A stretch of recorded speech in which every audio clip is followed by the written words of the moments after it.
Cain by Toomer. Avi for a long while she was nothing more to me than one of those skirted beings whom boys at a certain age disdain to play with. Just how I came to love her, timidly, and with secret blushes, I do not know.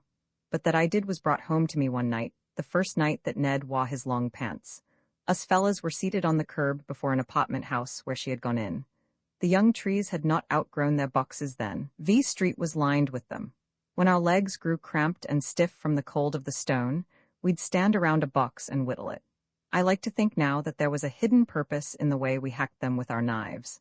I like to feel that something deep in me responded to the trees, the young trees that whinnied like colts impatient to be let free. On the particular night I have in mind, we were waiting for the top floor light to go out.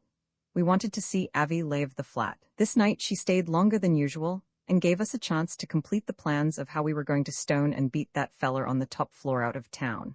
Ned especially had it in for him. He was about to throw a brick up at the window when at last the room went dark. Some minutes passed. Then Avi, as unconcerned as if she had been paying an old maid aunt a visit, came out. I don't remember what she had on, and all that sort of thing, but I do know that I turned hot as bare pavements in the summertime at Ned's boast. Hell, bet I could get her too if you little niggers weren't always spying and crabbing everything. I didn't say a word to him. It wasn't my way then. I just stood there like the others, and something like a fuse burned up inside of me.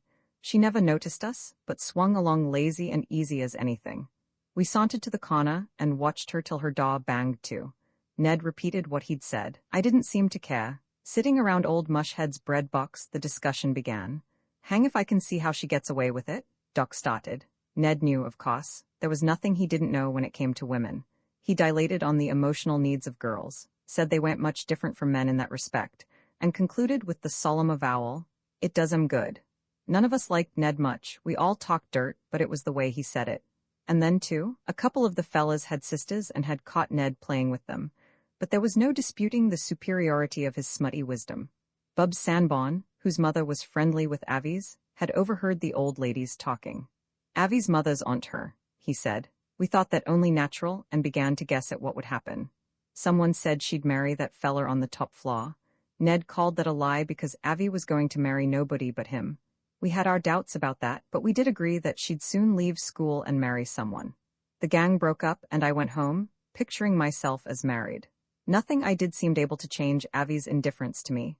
I played basketball, and when I'd make a long clean shot, she'd clap with the others, louder than they, I thought. I'd meet her on the street and there'd be no difference in the way she said hello. She never took the trouble to call me by my name. On the days for drill, I'd let my voice down a tone and call for a complicated maneuver when I saw her coming. She'd smile appreciation, but it was an impersonal smile, never for me. It was on a summer excursion down to Riverview that she first seemed to take me into account. The day had been spent riding merry-go-rounds, scenic railways, and shoot-the-chutes. We had been in swimming and we had danced. I was a crack swimmer then. She didn't know how. I held her up and showed her how to kick her legs and draw her arms. Of course she didn't learn in one day, but she thanked me for bothering with her. I was also somewhat of a dancer, and I had already noticed that love can start on a dance floor. We danced. But though I held her tightly in my arms, she was way away. That college fella who lived on the top floor was somewhere making money for the next year. I imagined that she was thinking, wishing for him. Ned was along. He treated her until his money gave out. She went with another fella. Ned got saw. One by one the boys' money gave out. She left them. And they got saw. Every one of them but me got saw. This is the reason, I guess, why I had her to myself on the top deck of the Jane mostly that night as we puffed up the Potomac, coming home. The moon was brilliant. The air was sweet like clover. And every now and then, a salt tang, a stale drift of seaweed. It was not my mind's fault if it went romancing. I should have taken her in my arms the minute we were stowed in that old lifeboat. I dallied, dreaming. She took me in hers, and I could feel by the touch of it that it wasn't a manta-woman love.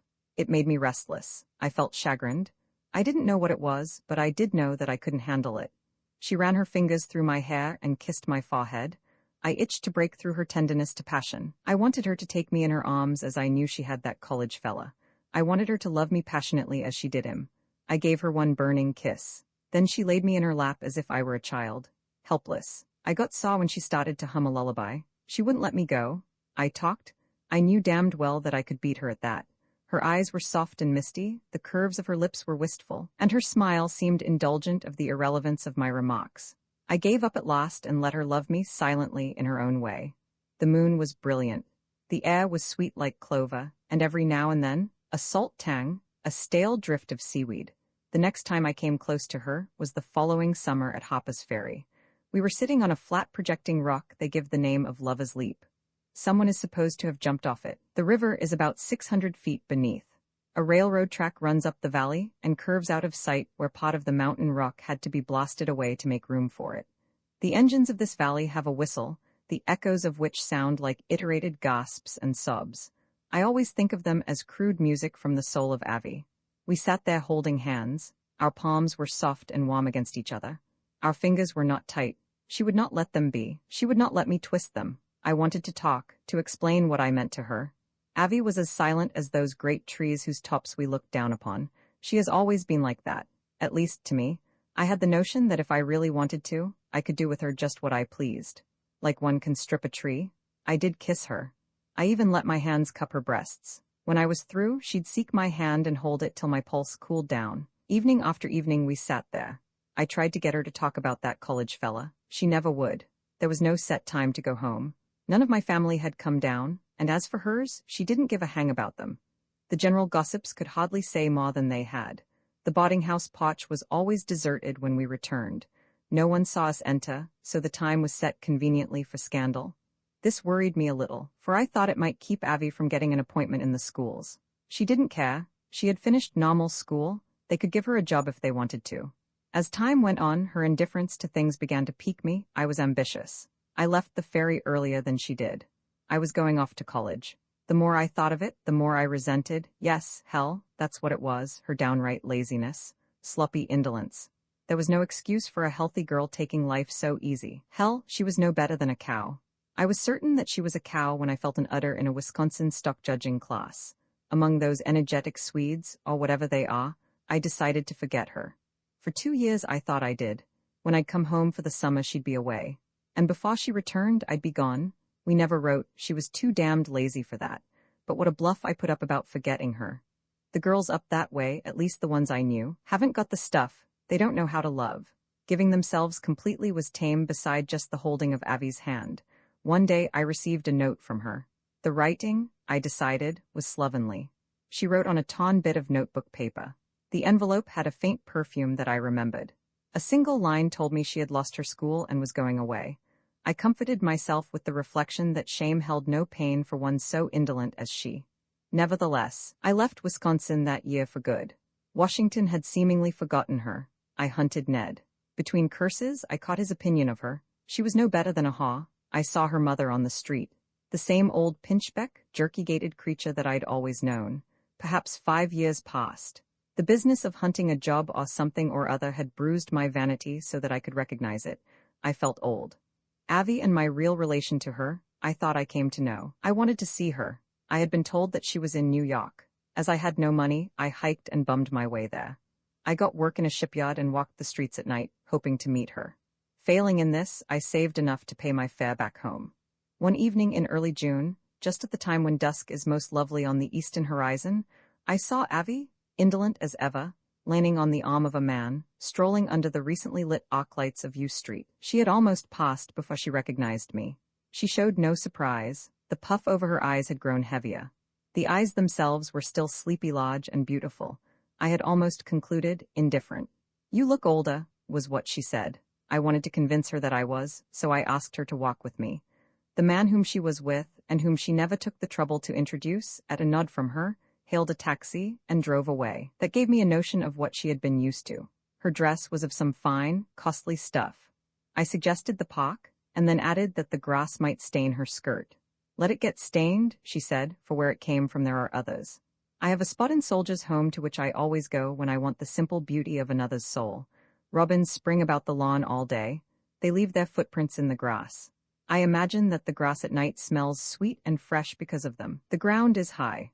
Washington lies below. Its light spreads like a blush against the darkened sky, against the soft dusk sky of Washington. And when the wind is from the south, soil of my homeland falls like a fertile shower upon the lean streets of the city, upon my hill in Soldiers' Home.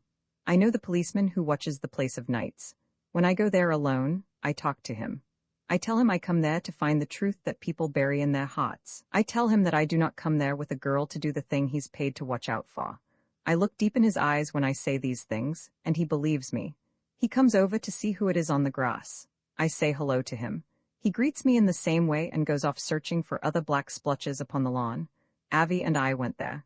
A band in one of the buildings a fair distance off was playing a march. I wished they would stop. Their playing was like a tin spoon in one's mouth. I wanted the Howard Glee Club to sing Deep River from the road. To sing Deep River from the road. Other than the first comments, Avi had been silent. I started to hum a folk tune. She slipped her hand in mine, pillowed her head as best she could upon my arm, kissed the hand that she was holding and listened, or so I thought, to what I had to say. I traced my development from the early days up to the present time, the phase in which I could understand her. I described her own nature and temperament, told how they needed a larger life for their expression, how incapable Washington was of understanding that need, how it could not meet it. I pointed out that in lieu of proper channels, her emotions had overflowed into paths that dissipated them. I talked, beautifully I thought, about an art that would be born, an art that would open the way for women the likes of her. I asked her to hope and build up an inner life against the coming of that day. I recited some of my own things to her. I sang, with a strange quiver in my voice, a promise song, and then I began to wonder why her hand had not once returned a single pressure. My old-time feeling about her laziness came back. I spoke sharply. My policeman friend passed by. I said hello to him. As he went away, I began to visualize certain possibilities. An immediate and urgent passion swept over me. Then I looked at Avi. Her heavy eyes were closed. Her breathing was as faint and regular as a child's in slumber. My passion died. I was afraid to move lest I disturb her. Hours and hours, I guess it was, she lay there. My body grew numb. I shivered. I coughed. I wanted to get up and whittle at the boxes of young trees. I withdrew my hand. I raised her head to waken her. She did not stir. I got up and walked around. I found my policeman friend and talked to him. We both came up and bent over her. He said it would be all right for her to stay there just so long as she got away before the workmen came at dawn. A blanket was borrowed from a neighbor house. I sat beside her through the night. I saw the dawn steal over Washington. The Capitol dome looked like a gray ghost ship drifting in from sea. Avi's face was pale, and her eyes were heavy. She did not have the gray crimson-splashed beauty of the dawn. I hated to wake her. Often woman, conversion African guardian of souls, drunk with rum, feasting on a strange cassava, yielding to new words and a weak palaver of a white-faced sardonic god, grins, cries amen, shouts Hosanna. Cotton song come, brother, come. Let's lift it, come now, hew it, roll away. Shackles fall upon the judgment day, but let's not wait for it. God's body's got a soul, bodies like to roll the soul. Can't blame God if we don't roll, come, brother, roll, roll. Cotton bales are the fleecy way weary sinners' bare feet trod softly, softly to the throne of God. We ain't agwine tea wait until th judgment day. Nishore, nishore, hump. Iaho, iaho, roll away. We ain't agwine tea wait until th judgment day. God's body's got a soul, bodies like to roll the soul. Can't blame God if we don't roll, come, brother, roll, roll. To my grandmother, oracula, redolent of fermenting syrup, purple of the dusk, deep-rooted cane. Esther I-9. Esther's hair falls in soft curls about her high cheekboned, chalk-white face. Esther's hair would be beautiful if there were more gloss to it, and if her face were not prematurely serious, one would call it pretty. Her cheeks are too flat and dead for a girl of 9.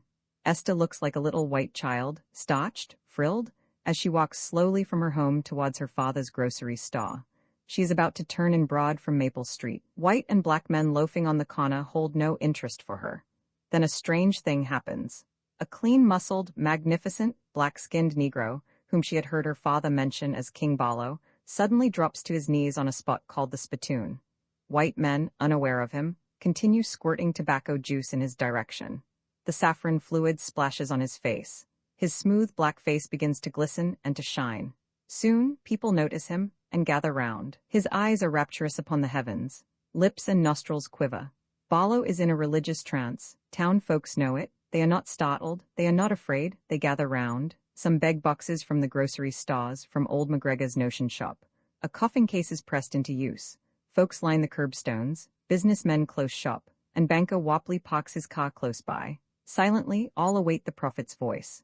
The sheriff, a great florid fellow whose leggings never meet around his bulging calves, swears in 3 deputies.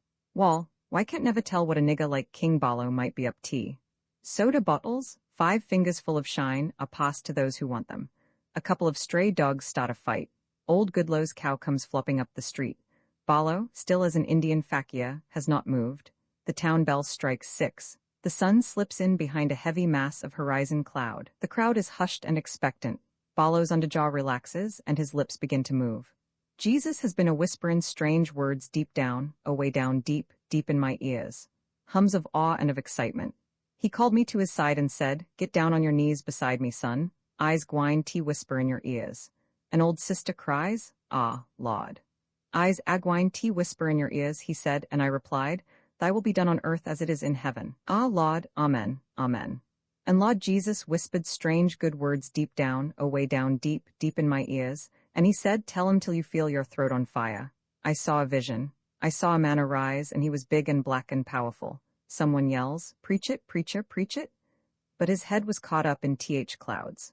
And while he was agazin at heavens, hot filled up with Lord, some little white-ant bitters came and tied his feet to chains. They led him coast, they led him sea, they led him across ocean, and they didn't set him free. The old coast didn't miss him, and new coast wasn't free. He left the old coast brothers, give birth to you and me. O Lord, great God Almighty, give birth to you and me. Barlow pauses. Old grey mothers are in tears. Fragments of melodies are being hummed. White folks are touched and curiously awed. Off to themselves, white and black preachers confer as to how best to rid themselves of the vagrant, usurping fellow.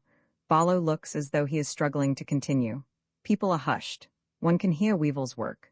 Dusk is falling rapidly, and the customary star lights fail to throw their feeble glow across the grey dust and flagging of the Georgia town.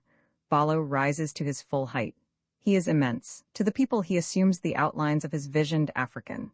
In a mighty voice he bellows, "Brothers and sisters, turn your faces sweet face of the Lord, and fill your hearts with glory. Open your eyes and see dawnin' of mornin' light. Open your ears." Years afterwards Esther was told that at that very moment, a great, heavy, rumbling voice actually was heard. That hosts of angels and of demons paraded up and down the streets all night, that King Barlow rode out of town astride a pitch-black bull that had a glowing gold ring in its nose, and that old Limp Underwood, who hated niggers, woke up next morning to find that he held a black man in his arms. This much is certain. An inspired negress, of wide reputation for being sanctified, drew a portrait of a black Madonna on the cot-house wall. And King Barlow left town. He left his image indelibly upon the mind of Esther. He became the starting point of the only living patterns that her mind was to know. Romans 2:16. Esther begins to dream. The low evening sun sets the windows of McGregor's notion shop aflame. Esther makes believe that they really are aflame. The town fire department rushes madly down the road. It ruthlessly shoves black and white idlers to one side. It whoops. It clangs. It rescues from the second-story window a dimpled infant which she claims for her own. How had she come by it? She thinks of it immaculately. It is a sin to think of it immaculately. She must dream no more. She must repent her sin. Another dream comes. There is no fire department. There are no heroic men. The fire starts. The loafers on the corner form a circle, chew their tobacco faster, and squirt juice just as fast as they can chew. Gallons on top of gallons they squirt upon the flames. The air reeks with the stench of scotched tobacco juice. Women, fat chunky Negro women, lean scrawny white women, pull their skirts up above their heads and display the most ludicrous underclothes. The women scoot in all directions from the danger zone. She alone is left to take the baby in her arms. But what a baby! Black, singed, woolly, tobacco juice baby, ugly as sin. Once held to her breast, miraculous thing. Its breath is sweet and its lips can nibble.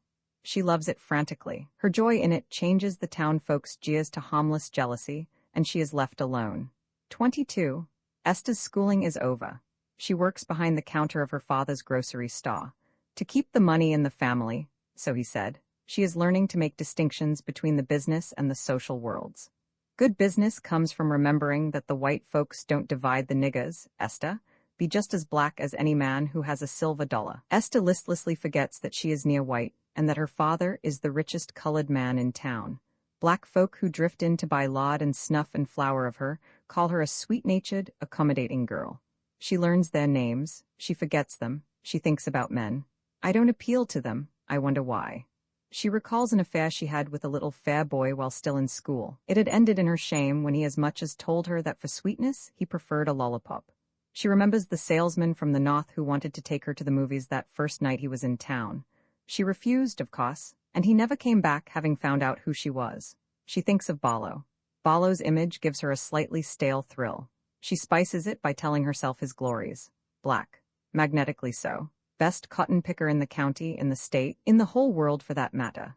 Best man with his fists, best man with dice, with a razor. Promoter of church benefits, of colored fairs. Vagrant preacher.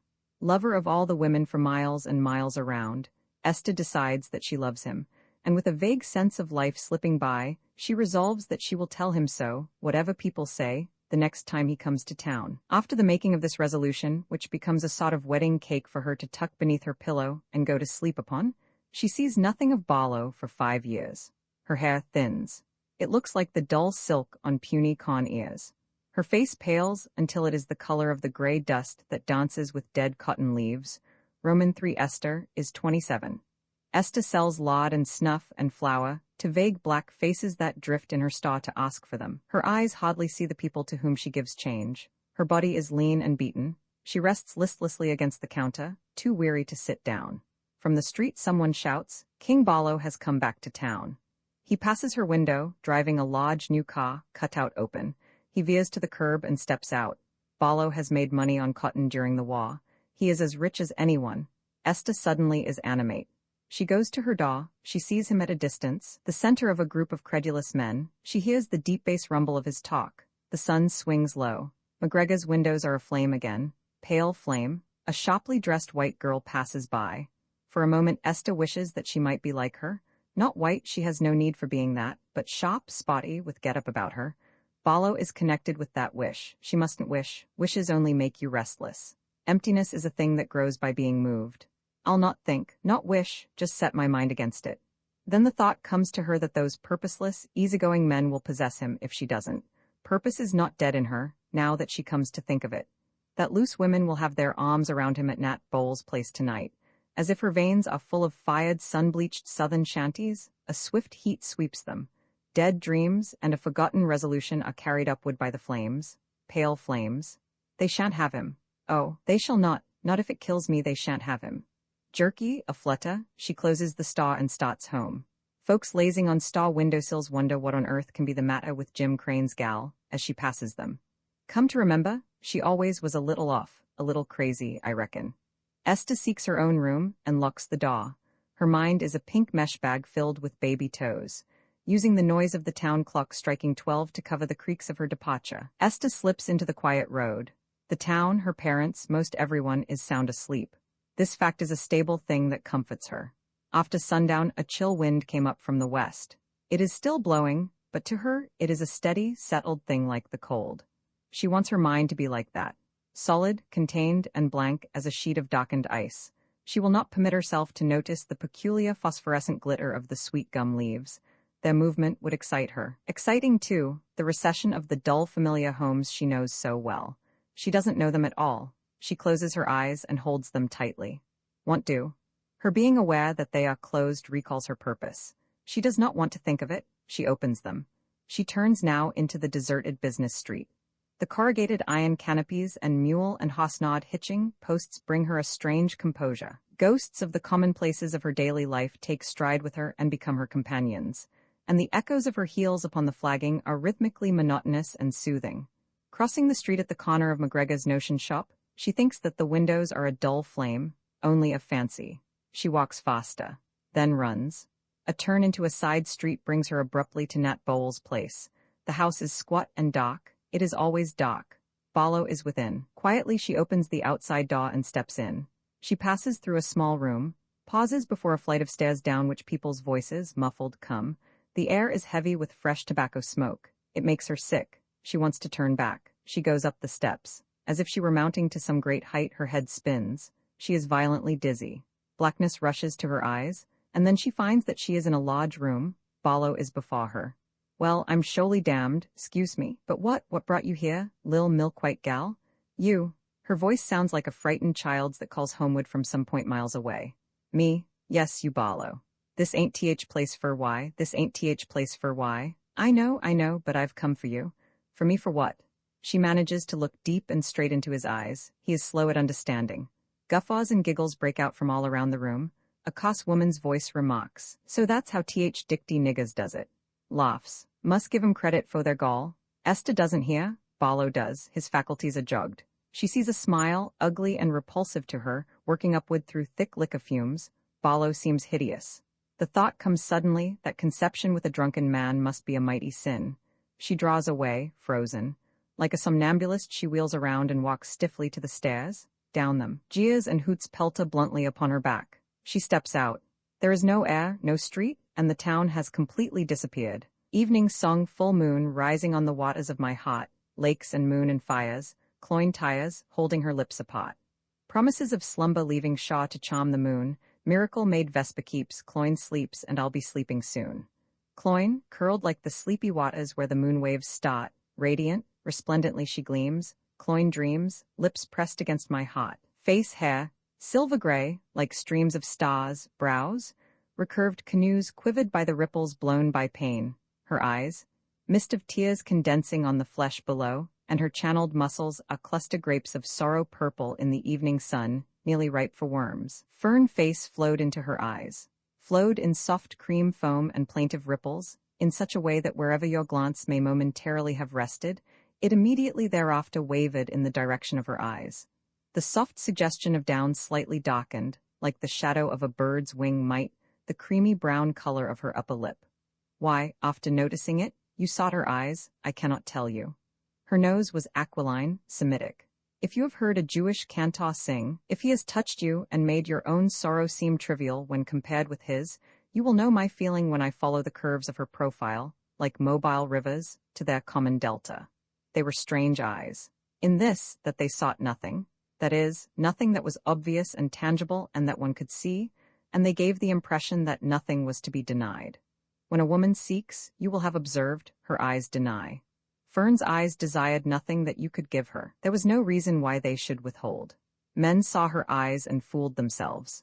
Fern's eyes said to them that she was easy. When she was young, a few men took her, but got no joy from it. And then, once done, they felt bound to her, quite unlike their hit and run with other girls, felt as though it would take them a lifetime to fulfill an obligation which they could find no name for. They became attached to her, and hungered after finding the barest trace of what she might desire. As she grew up, new men who came to town felt, as almost everyone did who ever saw her, that they would not be denied. Men were everlastingly bringing her their bodies. Something inside of her got tired of them, I guess, for I am certain that for the life of her, she could not tell why or how she began to turn them off. A man in fever is no trifling thing to send away. They began to leave her, baffled and ashamed, yet vowing to themselves that some day, they would do some fine thing for her. Send her candy every week and not let her know whom it came from, watch out for her wedding day, and give her a magnificent something with no name on it, buy a house and deed it to her, rescue her from some unworthy fellow who had tricked her into marrying him. As you know, men are apt to idolize or fear that which they cannot understand, especially if it be a woman. She did not deny them, yet the fact was that they were denied. A sort of superstition crept into their consciousness of her being somehow above them. Being above them meant that she was not to be approached by anyone. She became a virgin. Now a virgin in a small southern town is by no means the usual thing, if you will believe me. That the sexes were made to mate is the practice of the South. Particularly, black folks were made to mate. And it is black folks whom I have been talking about thus far. What white men thought of Fern I can arrive at only by analogy. They let her alone.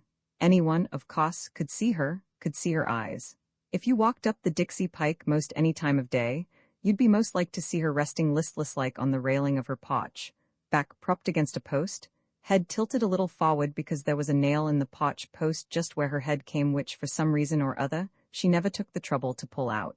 Her eyes, if it were sunset, rested idly where the sun, molten and glorious, was pouring down between the fringe of pines. Or maybe they gazed at the gray cabin on the knoll from which an evening folk song was coming. Perhaps they followed a cow that had been turned loose to roam and feed on cotton stalks and con leaves. Like as not they'd settle on some vague spot above the horizon, though hardly a trace of wistfulness would come to them. If it were dusk, then they'd wait for the searchlight of the evening train, which you could see miles up the track before it fled across the Dixie Pike, close to her home. Wherever they looked, you'd follow them, and then wave back. Like her face, the whole countryside seemed to flow into her eyes, flowed into them with the soft, listless cadence of Georgia's south. A young negro, once, was looking at her, spellbound, from the road. A white man passing in a buggy had to flick him with his whip if he was to get by without running him over. I first saw her on her porch. I was passing with a fellow whose crusty numbness, I was from the north and suspected of being prejudiced and stuck up, was melting as he found me warm. I asked him who she was. "That's Fern," was all that I could get from him. Some folks already thought that I was given to nosing around. I let it go at that, so far as questions were concerned. But at first sight of her, I felt as if I heard a Jewish cantor sing, as if his singing rose above the unheard chorus of a folk song. And I felt bound to her. I too had my dreams, something I would do for her. I have knocked about from town to town too much not to know the futility of mere change of place. Besides, picture if you can, this cream-colored solitary girl sitting at a tenement window, looking down on the indifferent throngs of Harlem. Better that she listened to folk songs at dusk in Georgia, you would say, and so would I. Suppose she came up north and married. Even a doctor or a lawyer, say, one who would be sure to get along, that is, make money. You and I know, who have had experience in such things, that love is not a thing like prejudice which can be bettered by changes of town. Could men in Washington, Chicago, or New York, more than the men of Georgia, bring her something left vacant by the bestowal of their bodies? You and I who know men in these cities will have to say, they could not. See her out and out a prostitute along State Street in Chicago. See her move into a southern town where white men are more aggressive. See her become a white man's concubine, something I must do for her. There was myself. What could I do for her? Talk, of course, push back the fringe of pines upon new horizons. To what purpose, and what for? Her. Myself. Men in her case seemed to lose their selfishness. I lost mine before I touched her. I ask you, friend, it makes no difference if you sit in the Pullman or the Jim Crow as the train crosses her road. What thoughts would come to you? That is, after you'd finished with the thoughts that leap into men's minds at the sight of a pretty woman who will not deny them. What thoughts would come to you? Had you seen her in a quick flash, keen and intuitively, as she sat there on her porch when your train thundered by? Would you have got off at the next station and come back for her to take her where? Would you have completely forgotten her as soon as you reached Macon, Atlanta, Augusta, Pasadena, Madison, Chicago, Boston, or New Orleans? Would you tell your wife or sweetheart about a girl you saw? Your thoughts can help me, and I would like to know. Something I would do for her. One evening I walked up the pike on purpose, and stopped to say hello. Some of her family were about, but they moved away to make room for me. Damn if I knew how to begin. Would you? Mr. and Miss So-and-so, people, the weather, the crops, the new preacher, the frolic, the church benefit, rabbit and possum hunting, the new soft drink they had at Old Pap's Star, the schedule of the trains, what kind of town Macon was, Negroes' migration north, boll weevils, syrup, the Bible. To all these things she gave a yashore on ashore. Without further comment, I began to wonder if perhaps my own emotional sensibility had played one of its tricks on me. "Let's take a walk," I at last ventured. The suggestion, coming after so long an isolation, was novel enough, I guess, to surprise, but it wasn't that. Something told me that men before me had said just that as a prelude to the offering of their bodies. I tried to tell her with my eyes. I think she understood. The thing from her that made my throat catch vanished. Its passing left her visible in a way I'd thought, but never seen. We walked down the pike with people on all the porches gaping at us. "Doesn't it make you mad?" She meant the row of petty gossiping people. She meant the world. Through a canebrake that was ripe for cutting, the branch was reached. Under a sweet gum tree, and where reddish leaves had dammed the creek a little, we sat down. Dusk, suggesting the almost imperceptible procession of giant trees, settled with a purple haze about the cane. I felt strange, as I always do in Georgia, particularly at dusk. I felt that things unseen to men were tangibly immediate. It would not have surprised me had I had vision. People have them in Georgia more often than you would suppose. A black woman once saw the Mother of Christ and drew her in charcoal on the cot-house wall. When one is on the soil of one's ancestors, most anything can come to one, from force of habit, I suppose. I held Fern in my arms, that is, without at first noticing it.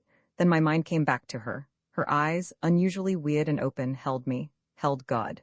He flowed in as I've seen the countryside flow in. Seen men, I must have done something, what, I don't know, in the confusion of my emotion. She sprang up, rushed some distance from me, fell to her knees and began swaying. Her body was touched with something it could not let out. Like boiling sap, it flooded arms and fingers till she shook them as if they burned her. It found her throat and spatted inarticulately in plaintive, convulsive sounds, mingled with calls to Christ Jesus.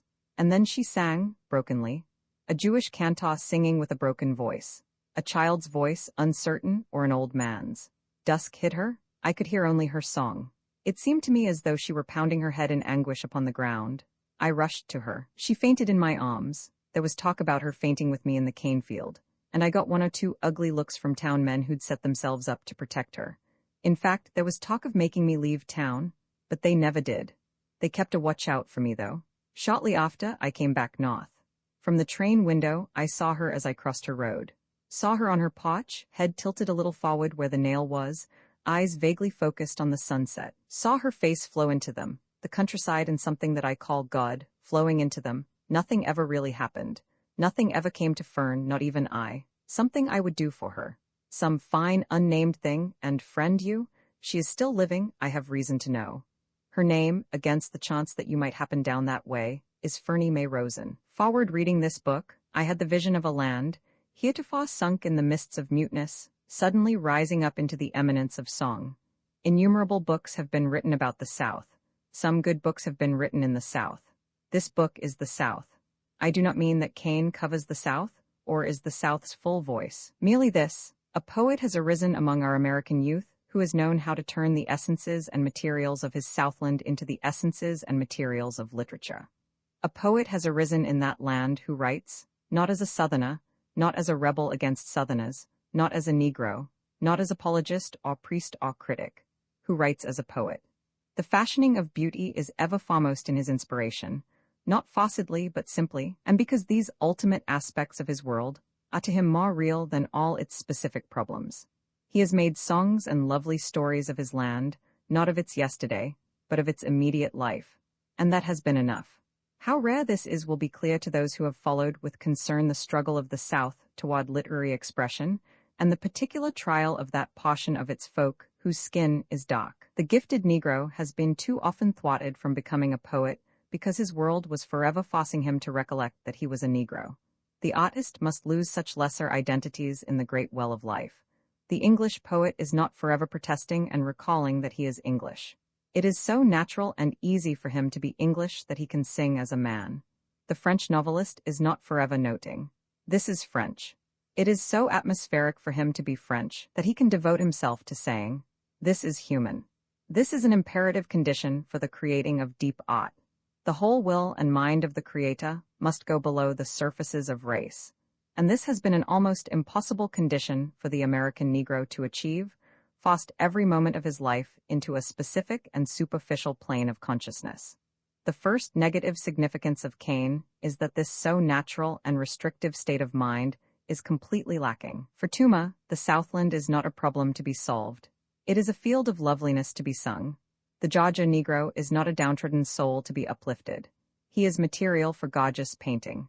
The segregated, self-conscious brown belt of Washington is not a topic to be discussed and exposed. It is a subject of beauty and of drama, worthy of creation in literary form.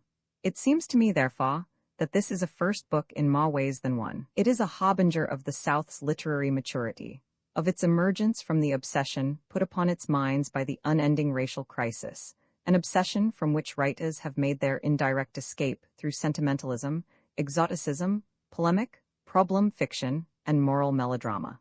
It marks the dawn of direct and unafraid creation. And as the initial work of a man of 27, it is the harbinger of a literary force of whose incalculable future I believe no reader of this book will be in doubt. How typical is Cain of the South's still virgin soil and of its pressing seeds, and the book's chaos of verse, tale, drama, its rhythmic rolling shift from lyrism to narrative, from mystery to intimate pathos. But read the book through, and you will see a complex and significant form take substance from its chaos. Part 1 is the primitive and evanescent black world of Georgia.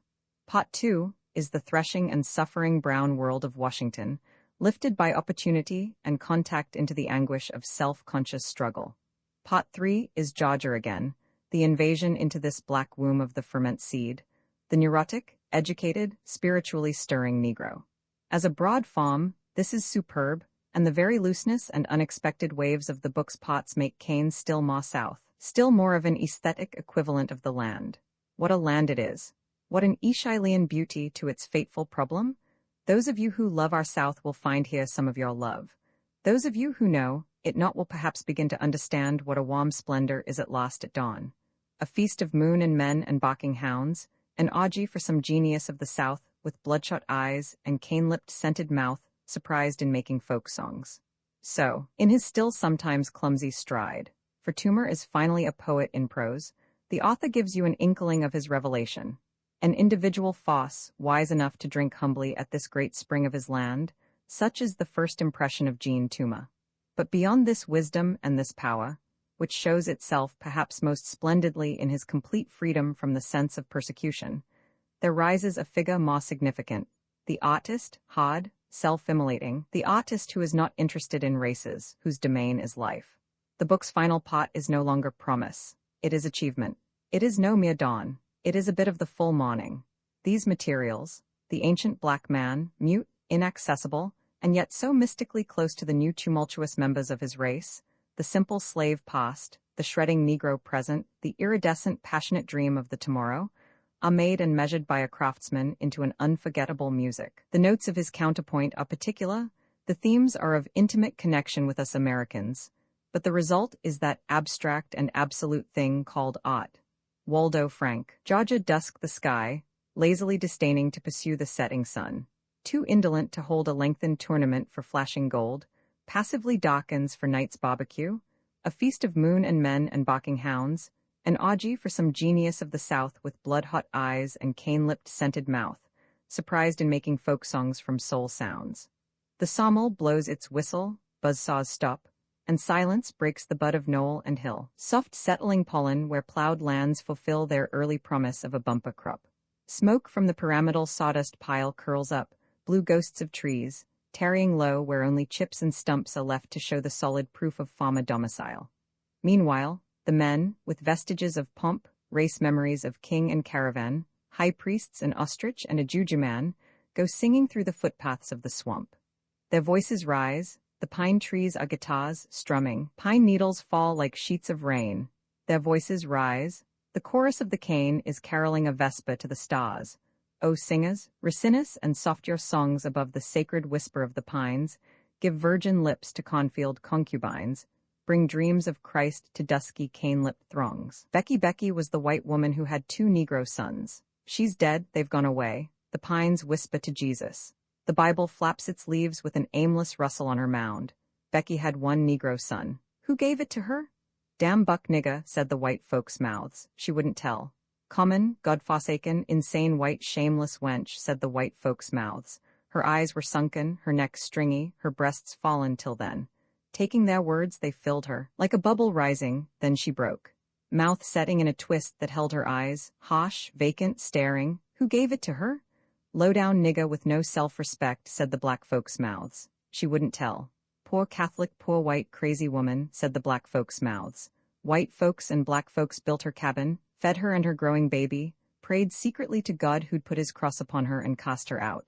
When the first was born, the white folks said they'd have no more to do with her. And black folks, they too joined hands to cast her out. The pines whispered to Jesus. The railroad boss said not to say he said it, but she could live, if she wanted to, on the narrow strip of land between the railroad and the road.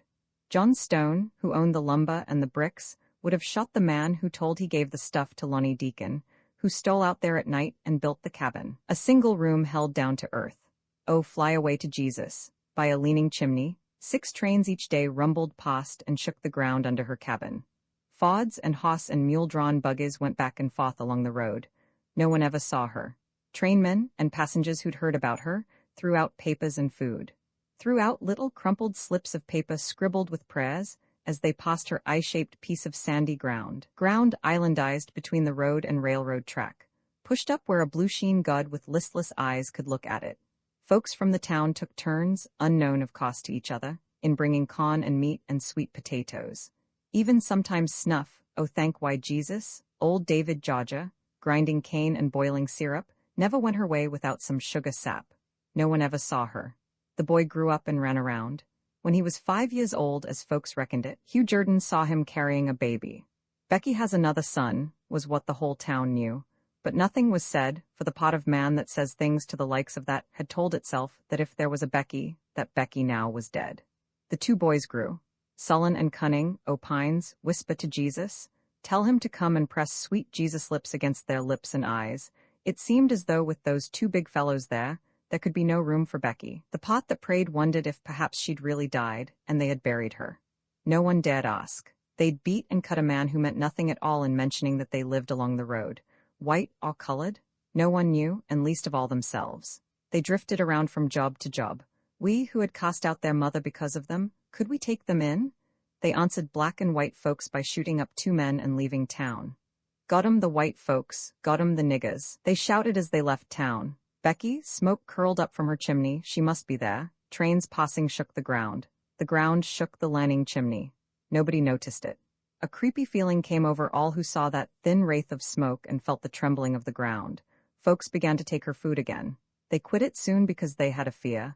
Becky, if dead, might be a haunt, and if alive. It took some nerve even to mention it, opines, whisper to Jesus. It was Sunday. Our congregation had been visiting at Pulverton and were coming home. There was no wind. The autumn sun, the bell from Ebenezer Church, listless and heavy. Even the pines were stale, sticky, like the smell of food that makes you sick.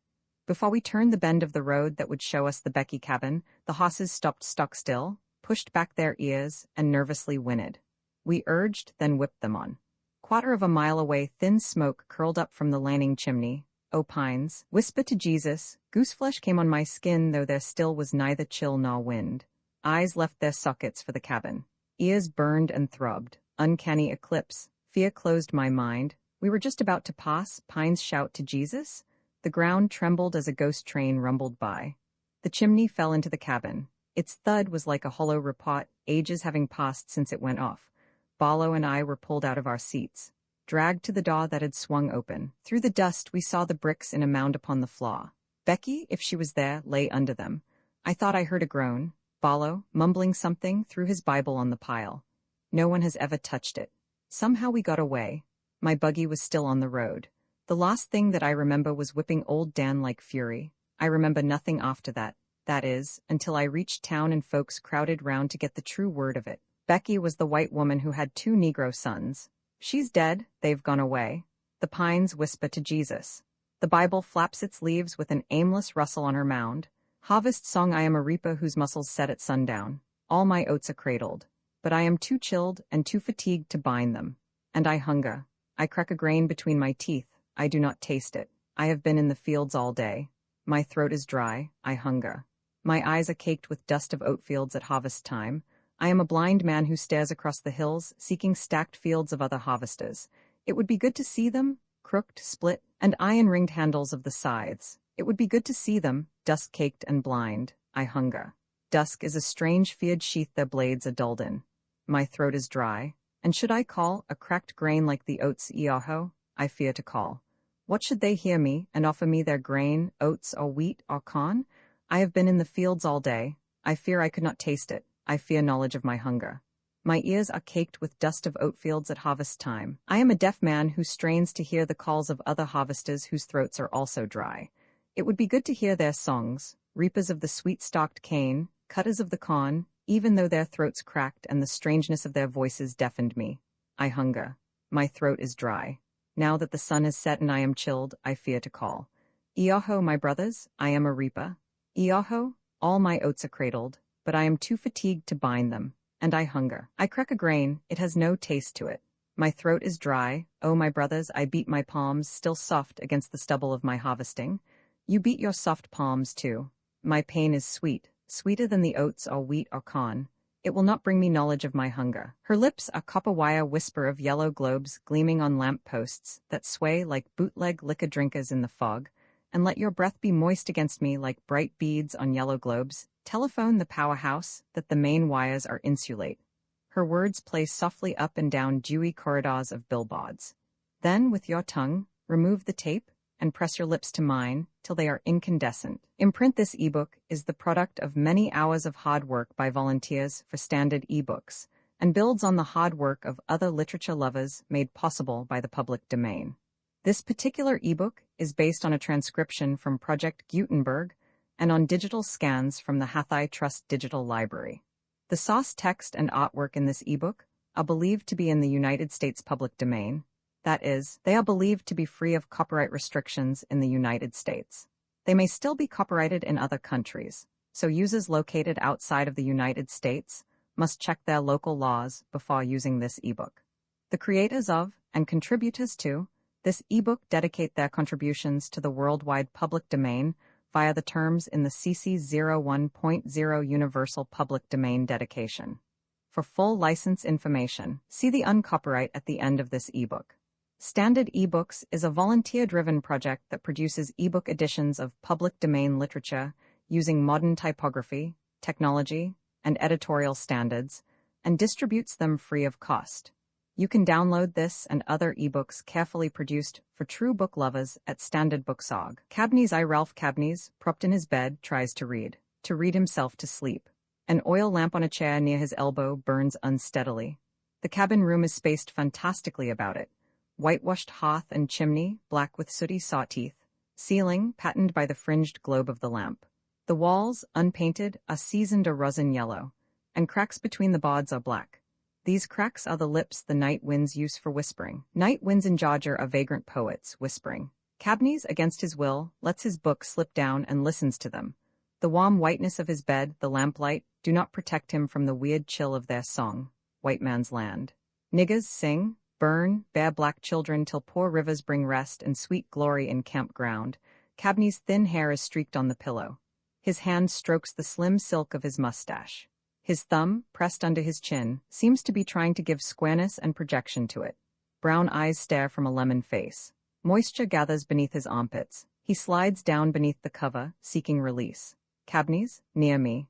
Now, whoever you are, my warm glowing sweetheart, do not think that the face that rests beside you is the real Cabneys.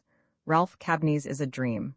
And dreams are faces with large eyes and weak chins and broad brows that get smashed by the fists of square faces. The body of the world is bull-necked. A dream is a soft face that fits uncertainly upon it. God, if I could develop that in words.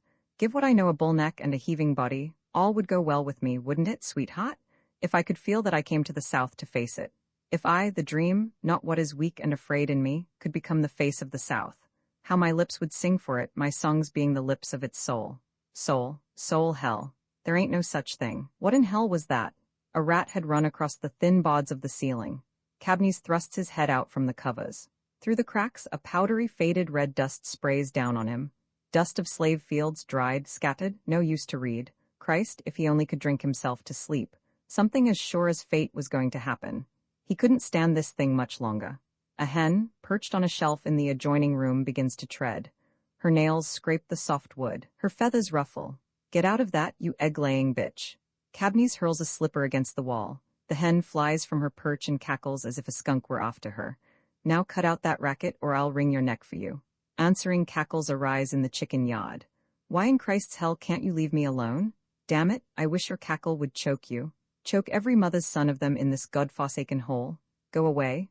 By God, I'll wring your neck for you if you don't. Hell of a mess I've got in. Even the poultry is hostile. Go away, by God, I'll... Cabneys jumps from his bed, his eyes a wild. He makes for the door, bursts through it. The hen, driving blindly at the window pane, screams, then flies and flops around trying to elude him. Cabneys catches her. Got you now, you she-bitch. With his fingers about her neck, he thrusts open the outside door and steps out into the serene loveliness of Georgian autumn moonlight. Some distance off, down in the valley, a band of pine smoke, silvered gauze, drifts steadily. The half-moon is a white child that sleeps upon the treetops of the forest. White winds croon its sleep song. Rock-a-bye baby, black mother sways, holding a white child on her bosom. When the bough bends, her breath hums through pine cones. Cradle will fall, teat moon children at your breasts, down will come baby, black mother. Cabneys whirls the chicken by its neck and throws the head away, picks up the hopping body, warm, sticky, and hides it in a clump of bushes. He wipes blood from his hands onto the scant grass. Cabneys, that's done. Old Chromo in the big house there will wonder what's become of her pet hen. Well, it'll teach her a lesson, not to make a hen coop of my quatas. Quatas. Hell of a fine quatas I've got. 5 years ago, look at me now, Earth's child. The earth my mother. God is a profligate red-nosed man about town. Bastardy me. A bastard son has got a right to curse his maker. God Cabney's is about to shake his fists heavenward. He looks up, and the night's beauty strikes him dumb. He falls to his knees. Sharp stones cut through his thin pajamas. The shock sends a shiver over him. He quivers. Tears mist his eyes. He writhes. God Almighty, dear God, dear Jesus, do not torture me with beauty. Take it away. Give me an ugly world. Ha, ugly. Stinking like unwashed niggers. Dear Jesus, do not chain me to myself and set these hills and valleys, heaving with folk songs, so close to me that I cannot reach them. There is a radiant beauty in the night that touches and touches me. Ugh, hell, get up, you damn fool. Look around. What's beautiful there? Hog pens and chicken yards, dirty red mud, stinking outhouse. What's beauty anyway but ugliness if it hurts you? God, he doesn't exist, but nevertheless he is ugly. Hence, what comes from him is ugly. Lynches and businessmen, and that cockroach Hanby, especially. How come that he gets to be principal of a school? Of the school I'm driven to teach in? God's handiwork, doubtless. God and Hanby, they belong together. Two goddam moral spouters. Oh no, I won't let that emotion come up in me. Stay down, I tell you. Oh Jesus, thou art beautiful. Come, Ralph, pull yourself together. Curses and adoration don't come from what is sane. This loneliness, dumbness, awful, intangible oppression is enough to drive a man insane. Miles from nowhere, a speck on a Georgia hillside. Jesus, can you imagine it? An atom of dust in agony on a hillside. That's a spectacle for you? Come, Ralph, old man, pull yourself together. Cabney's has stiffened. He is conscious now of the night wind and of how it chills him. He rises. He totters as a man would who for the first time uses artificial limbs. As a completely artificial man would. The large frame house, squatting on brick pillars, where the principal of the school, his wife, and the boarding girls sleep, seems a curious shadow of his mind. He tries, but cannot convince himself of its reality. His gaze drifts down into the vale, across the swamp, up over the solid dusk bank of pines, and rests, bewildered-like, on the cot-house tower. It is dull silver in the moonlight. White child that sleeps upon the top of pines. Cabney's mind clears. He sees himself yanked beneath that tower. He sees white mines with indolent assumption, juggle justice and a nigger somewhere. Far off in the straight line of his sight is Augusta. Christ, how cut off from everything he is. And hours north, why not say a lifetime north? Washington sleeps. Its still, peaceful streets, how desirable they are. Its people whom he had always halfway despised. New York, impossible. It was a fiction, he had dreamed it. An impotent nostalgia grips him. It becomes intolerable. He forces himself to narrow to a cabin silhouetted on a knoll about a mile away. Peace. Negroes within it are content. They farm. They sing. They love. They sleep. Cabney's wonders if perhaps they can feel him. If perhaps he gives them bad dreams. Things are so immediate in Georgia. Thinking that now he can go to sleep, he re-enters his room. He builds a fire in the open hearth. The room dances to the tongues of flames and sings to the crackling and spurting of the logs. Wind comes up between the floorboards, through the black cracks of the walls. Cabney's? Can't sleep. Light a cigarette. If that old bastard comes over here and smells smoke, I'm done for. Hell of a note, can't even smoke. The stillness of it, where they burn and hang men, you can't smoke, can't take a swig of liquor. What do they think this is, anyway, some sort of temperance school? How did I ever land in such a hole? Ugh, one might just as well be in his grave. Still as a grave. Jesus, how still everything is. Does the world know how still it is? People make noise. They are afraid of silence. Of what lives and God, of what dies in silence. There must be many dead things moving in silence. They come here to touch me. I swear I feel their fingers. Come, Ralph, pull yourself together. What in hell was that? Only the rustle of leaves, I guess. You know, Ralph, old man, it wouldn't surprise me at all to see a ghost. People don't think there are such things. They rationalize their fear and call their cowardice science. Fine bunch they are. Damn it, that was a noise. And not the wind either. A chicken maybe. Hell, chickens don't wander around this time of night. What in hell is it? A scraping sound, like a piece of wood dragging over the ground, is coming near. Ha ha, the ghosts down this way haven't got any chains to rattle, so they drag trees along with them. That's a good one. But no joke, something is outside this house as sure as hell. Whatever it is, it can get a good look at me and I can't see it. Jesus Christ? Cabney's paws water on the flames and blows his lamp out.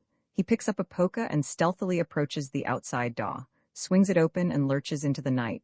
A calf, carrying a yoke of wood, bolts away from him and scampers down the road. Well, I'm damned. This goddam place is sure getting the best of me. Come, Ralph, old man, pull yourself together.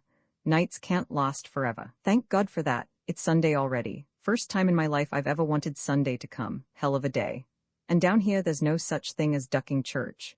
Well, I'll see Halsey and Layman and get a good square meal. That's something, and Halsey's a damn good fella. Can't talk to him, though. Who in Christ's world can I talk to? A hen? God, myself, I'm going bats, no doubt of that. Come now, Ralph, go in and make yourself go to sleep. Come now, in the daw, that's right. Put the poker down. There, all right, slip under the sheets, close your eyes. Think nothing, a long time, nothing, nothing. Don't even think nothing, blank, not even blank. Count, no, mustn't count nothing, blank, space without stars in it. No, nothing, nothing, Cabney's sleeps. The winds, like soft-voiced vagrant poets, sing, white man's land. Niggers sing, burn, bare black children till poor rivers bring rest and sweet glory in Kemp ground. Roman II, the parlor of Fred Halsey's home. There is a seediness about it. It seems as though the fittings have given a frugal service to at least 7 generations of middle-class shop owners. An open grate burns cheerily in contrast to the gray, cold, changed autumn weather. An old-fashioned mantelpiece supports a family clock, not running, a figure or two in imitation bronze, and 2 small group pictures. Directly above it, in a heavy oak frame, the portrait of a bearded man. Black hair, thick and curly, intensifies the pallor of the high forehead. The eyes are daring. The nose, sharp and regular. The poise suggests a tendency to adventure checked by the necessities of absolute command. The portrait is that of an English gentleman who has retained much of his culture, in that money has enabled him to escape being drawn through a land-grubbing pioneer life. His nature and features, modified by marriage and circumstances, have been transmitted to his great-grandson, Fred. To the left of this picture, spaced on the wall, is a smaller portrait of the great-grandmother. That here there is a Negro strain, no one would doubt, but it is difficult to say in precisely what feature it lies. On close inspection, her mouth is seen to be wistfully twisted. The expression of her face seems to shift before one's gaze, now ugly, repulsive, now sad and somehow beautiful in its pain. A tin wood box rests on the floor below. To the right of the great-grandfather's portrait hangs a family group, the father, mother, 2 brothers, and 1 sister of Fred. It includes himself some 30 years ago when his face was an olive white and his hair luxuriant and dark and wavy. The father is a rich brown, the mother, practically white. Of the children, the girl, quite young, is like Fred, the 2 brothers, darker. The walls of the room are plastered and painted green. An old upright piano is tucked into the corner near the window. The window looks out on a forlorn, box-like, whitewashed frame church. Negroes are gathering, on foot, driving questionable gray and brown mules, and in an occasional fod for afternoon service. Beyond, Georgia hills roll off into the distance, their dreary aspect heightened by the gray spots of unpainted 1- and 2-room shanties. Clumps of pine trees here and there are the dock points the whole landscape is approaching. The church bell tolls. Above its squat tower, a great spiral of buzzards reaches far into the heavens. An ironic comment upon the path that leads into the Christian land, 3 rocking chairs are grouped around the grate. Sunday papers scattered on the floor indicate a recent usage. Halsey, a well-built, stocky fellow, hair cropped close, enters the room. His Sunday clothes smell of wood and glue, for it is his habit to potter around his wagon shop even on the Lord's Day. He is followed by Professor Layman, tall, heavy, loose-jointed Georgia Negro, by turns teacher and preacher, who has traveled in almost every nook and corner of the state, and hence knows more than would be good for anyone other than a silent man. Cabneys, trying to force through a gathering heaviness, trails in behind them. They slip into chairs before the fire. Layman, "Sho'ly fine, Mr. Halsey, sho'ly fine. This town's right good at feedin' folks, bettin' most towns in th state, even for preachers, but I can say this beats all. You sure? Now ain't that right, Professor Cabneys? Cabneys? Yes, sir, this beats them all right. Best I've had, and that's a fact, though my comparison doesn't carry far, you know. Layman, how's that, Professor? Cabneys? Well, this is my first time out, Layman, for a fact. Ain't seed you round so much. What's trouble? Don't like our folks down this away? Halsey, ain't that Layman? He ain't like most northern niggers that way. Ain't a thing stuck up about him. He likes us, you and me, maybe all. It's that red mud over yonder. Gets stuck in it and can't get out. Laughs. And then he loves fire so, warm as it's been. Coldest Yankee I've ever seen. But I'm going to get him out now in a jiffy, eh, Cabneys? Cabneys. Sure, I should say so, sure. Don't think it's because I don't like folks down this way. Just the opposite, in fact. There's more hospitality and everything. It's that is, there's lots of northern exaggeration about the South. It's not half the terror they picture it. Things are not half bad, as one could easily figure out for himself without ever crossing the Mason and Dixie line. All these people wouldn't stay down here, especially the rich, the ones that could easily leave, if conditions were so mighty bad. And then too, some time back, my family were Southerners, From Georgia, in fact, layman. Nothing to feel proud about, Professor. Neither your folks nor mine. Halsey, in a mock religious tone. Amen to that, brother layman. Amen, turning to Cabney's, half playful, yet somehow dead in earnest. And Mr. Cabney's, kindly remember you're in land of cotton, hell of a land. White folks get ball, niggers get stock. And don't you dare touch ball, or even look at it. They'll swing show. Laughs, Cabney's, but they wouldn't touch a gentleman, fellows, men like us three here, laymen. Niggas a nigga down this away, Professor. And only two dividends, good and bad. And even they ain't permanent categories. They sometimes mixes 'em up when it comes lynchin'. I've seen 'em do it, Halsey. Don't let fearant why though, Cabneys. This county's a good un. Ain't been a stringin' up I can remember. Laughs. Layman, this is a good town and a good county, but there's some that makes up for it. Cabneys. Things are better now though since that stir about those peonage cases, aren't they? Layman.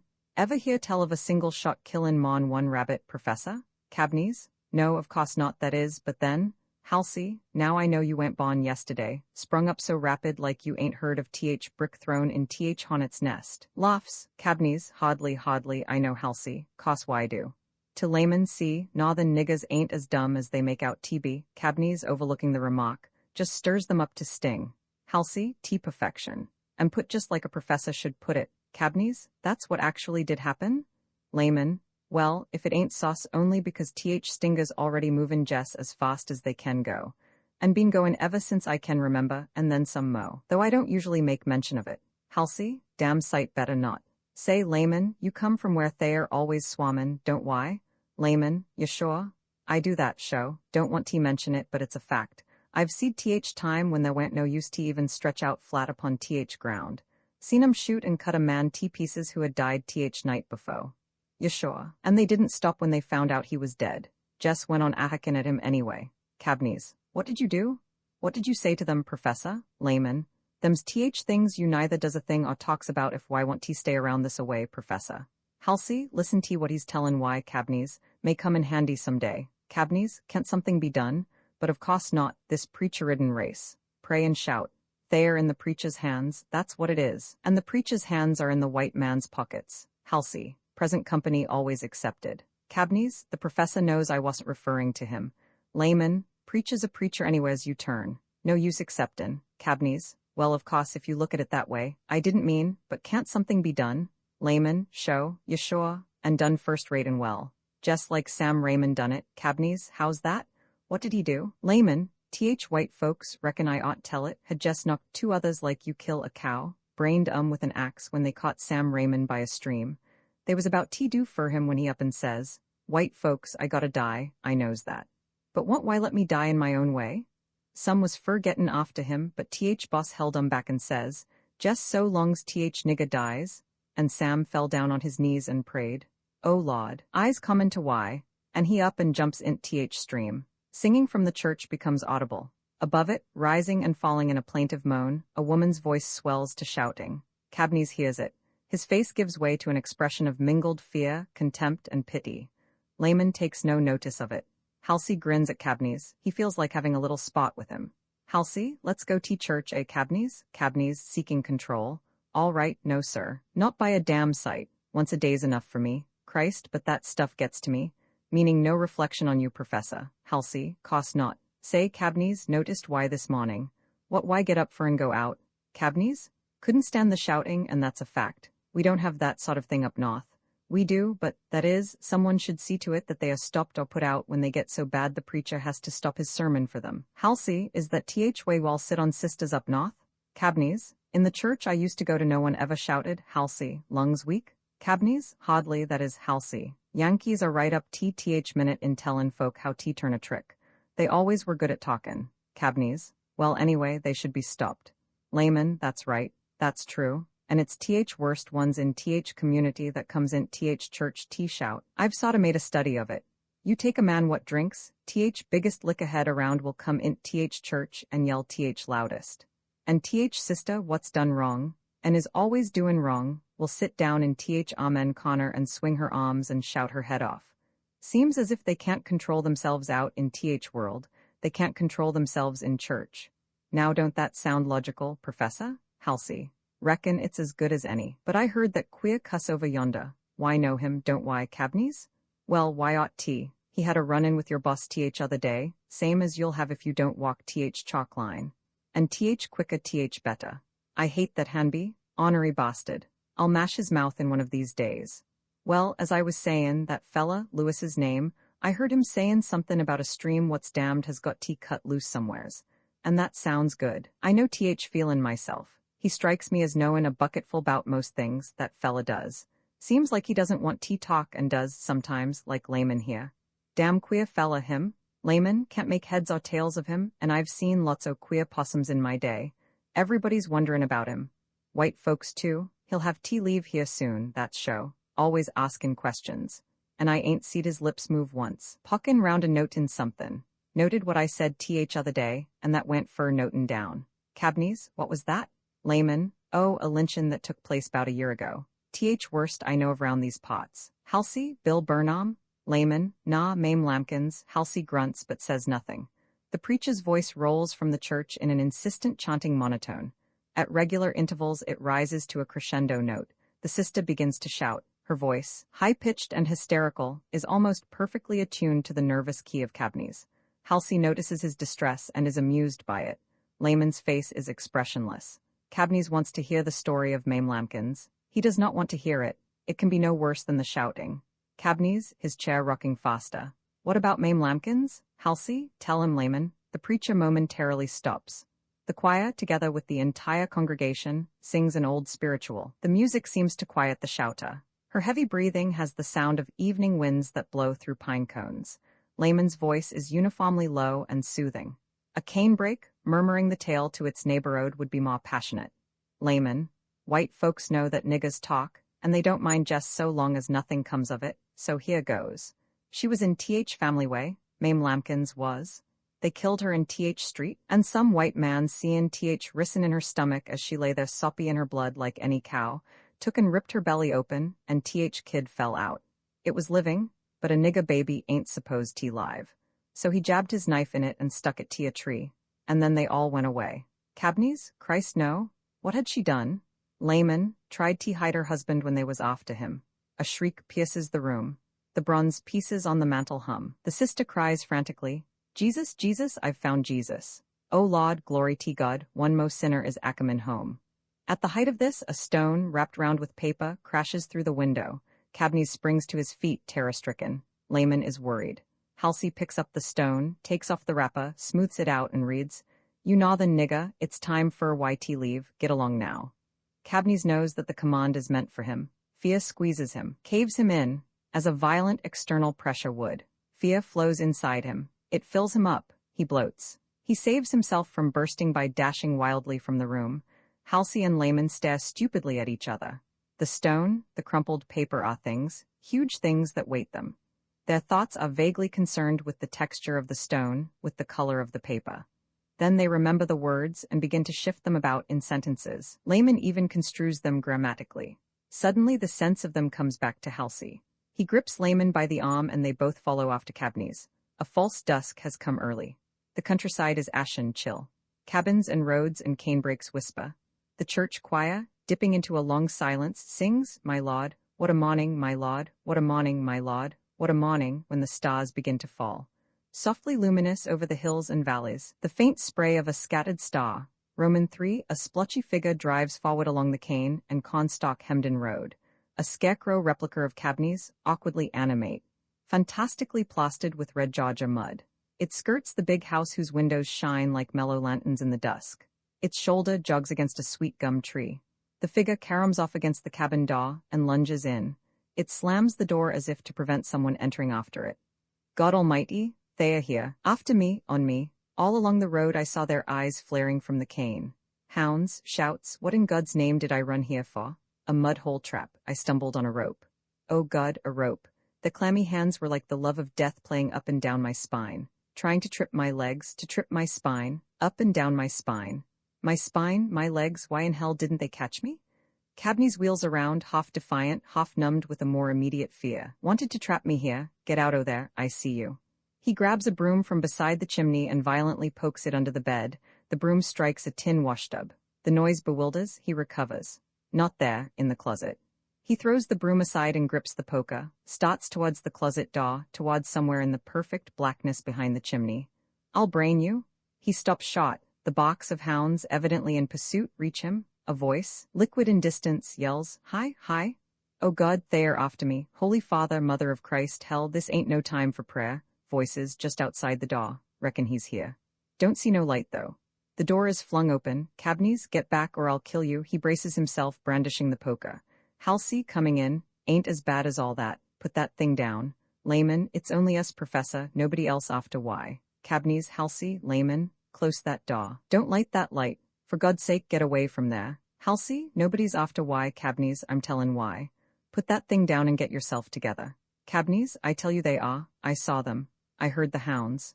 Halsey, these ain't days of hounds in Uncle Tom's cabin, fella. White folks ain't in fur all them theatrics these days. They's more direct than that. If what they wanted was to get why, they'd have just marched right in and took why where why sat. Somebody's down by branch chassin' rabbits and etrian possums. A shot is heard. Halsey, got him, I reckon. Saw Tom going out with his gun. Tom's pretty lucky most times. He goes to the bureau and lights the lamp. The circular fringe is patterned on the ceiling. The moving shadows of the men are huge against the bare wall boards. Halsey walks up to Cabneys, takes the poker from his grip, and without more ado, pushes him into a chair before the dark hearth. Halsey, you're a mess. Here, Layman, get some trash and start a fire. Layman fumbles around, finds some newspapers and old bags, puts them in the hearth, arranges the wood, and kindles the fire. Halsey sets a black iron kettle where it soon will be boiling, then takes from his hip pocket a bottle of corn liquor which he passes to Cabneys. Halsey, here? This'll straighten why out a bit. Cabneys nervously draws the cork and gulps the liquor down. Cabneys, ha, good stuff. Thanks, thank why, Halsey. Halsey, good stuff. Yaw damn right. Hanby there don't think so. Wonder he doesn't come over tea find out who's burnin' his oil. Miserly bastard him. Boys, what made this stuff? Why listin' in me, Cabneys? Boys, what made this stuff have got art down like I heard you say yowed like TB with words. Have some Layman? Layman? Don't think I care for none. Thank why just same, Mr. Halsey. Halsey, care hell? Cos why care? Everybody cares around these parts. Preachers and school teachers and everybody. Here, take it, don't try that line on me. Layman limbers up a little, but he cannot quite forget that he is on school ground. Layman, that's right. That's true, show. Shinin' is only business what pays in these hard times. He takes a nip and passes the bottle to Cabneys. Cabneys is in the middle of a long swig when a rap sounds on the door. He almost spills the bottle, but manages to pass it to Halsey, just as the door swings open and Hanby enters. He is a well-dressed, smooth, rich, black-skinned Negro who thinks there is no one quite so suave and polished as himself. To members of his own race, he affects the manners of a wealthy white planter. Or when he is up north, he lets it be known that his ideas are those of the best New England tradition. To white men he bows, without ever completely humbling himself. Tradesmen in the town tolerate him because he spends his money with them. He delivers his words with a full consciousness of his moral superiority. Hanby, Professor Cabneys, to come straight to the point. The progress of the Negro race is jeopardized whenever the personal habits and examples set by its guides and mentors fall below the acknowledged and hard-won standard of its average member. This institution, of which I am the humble president, was founded and has been maintained at a cost of great labor and untold sacrifice. Its purpose is to teach our youth to live better, cleaner, more noble lives, to prove to the world that the Negro race can be just like any other race. It hopes to attain this aim partly by the salutary examples set by its instructors. I cannot hinder the progress of a race simply to indulge a single member. I have thought the matter out beforehand, I can assure you. Therefore, if I find your resignation on my desk by tomorrow morning, Mr. Cabneys, I shall not feel obliged to call in the sheriff. Otherwise, Cabneys, a fellow can take a drink in his own room if he wants to, in the privacy of his own room. Hanby, his room, but not the institution's room, Mr. Cabneys. Cabneys, this is my room while I'm in it. Hanby, Mr. Claiborne, the sheriff, can inform you as to that. Cabneys, oh well, what do I care, glad to get out of this mud hole. Hanby, I should think so from your looks. Cabneys, you needn't get sarcastic about it. Hanby, No, that is true, and I needn't wait for your resignation either, Mr. Cabneys. Cabneys? Oh, you'll get that all right. Don't worry. Hanby, and I should like to have the room thoroughly aired and cleaned and ready for your successor by tomorrow noon, Professor. Cabneys trying to rise. You can have your goddam room right away. I don't want it. Hanby, but I won't have your cursing. Halsey pushes Cabneys back into his chair. Halsey, sit down, Cabneys, till I wash why. Hanby to Halsey. I would rather not have drinking men on the premises, Mr. Halsey. You will oblige me. Halsey, I'll oblige you by staying right on this spot, get me? Till I get damned ready to leave. He approaches Hanby. Hanby retreats but manages to hold his dignity. Halsey, let me get you told right now, Mr. Samuel Hanby. Now listen to me. I ain't no slick and span slave you've hired, and don't why think it for a minute. You've bullet enough about this town. And besides, where's that bill you've been owing me? Listen to me. If I don't get it paid in by tomorrow noon, Mr. Hanby, he mockingly assumes Hanby's tone and manner, I shall feel obliged to call sheriff.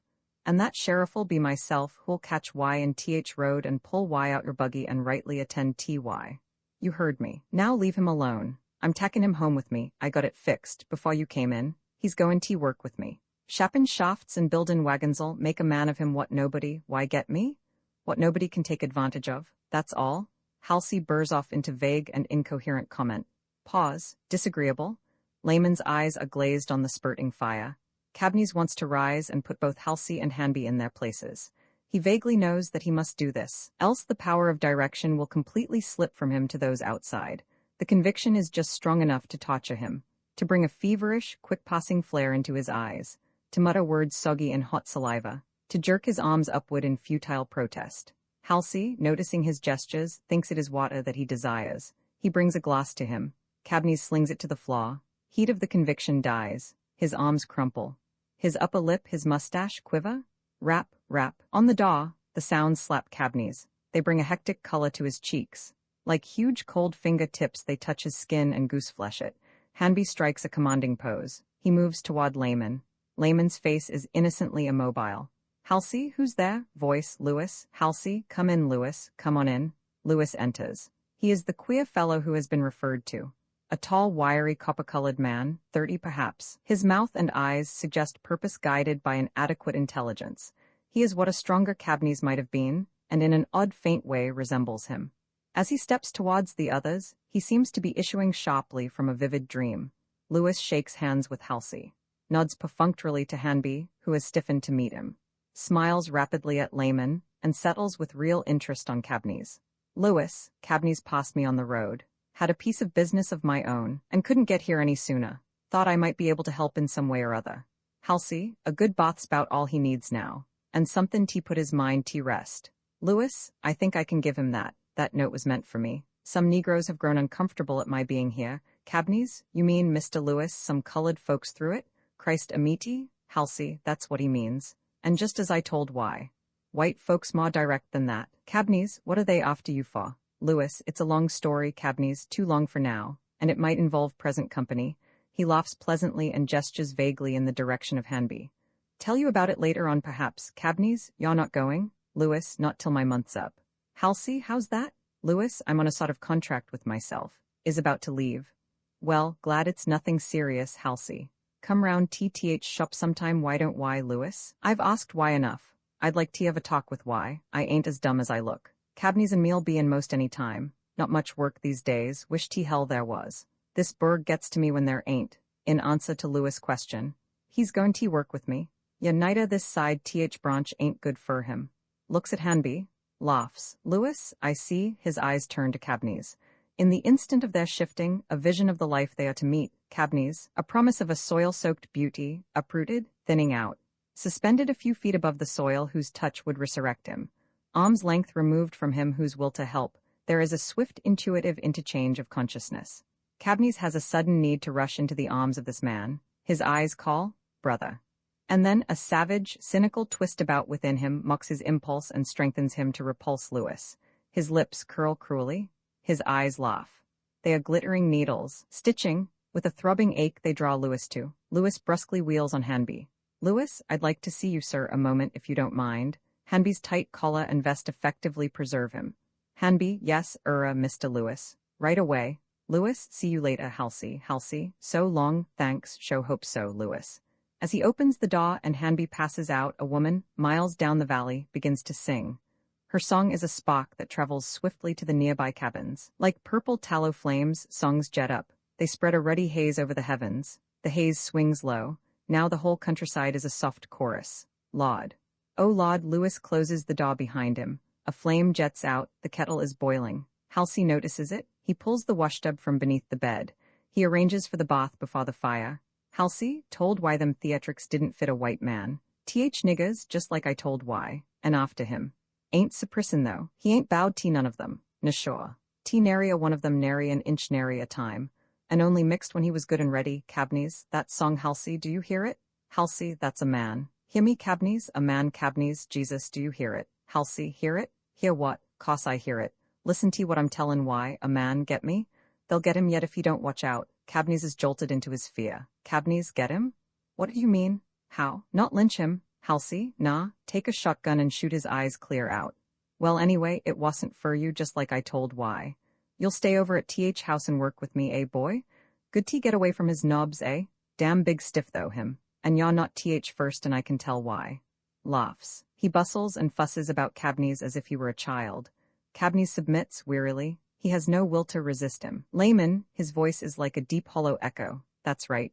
That's true, show. Everybody's been expectin' that bust up was common. Surprised all why held on as long as why did. Teachin' in South ain't thing for why.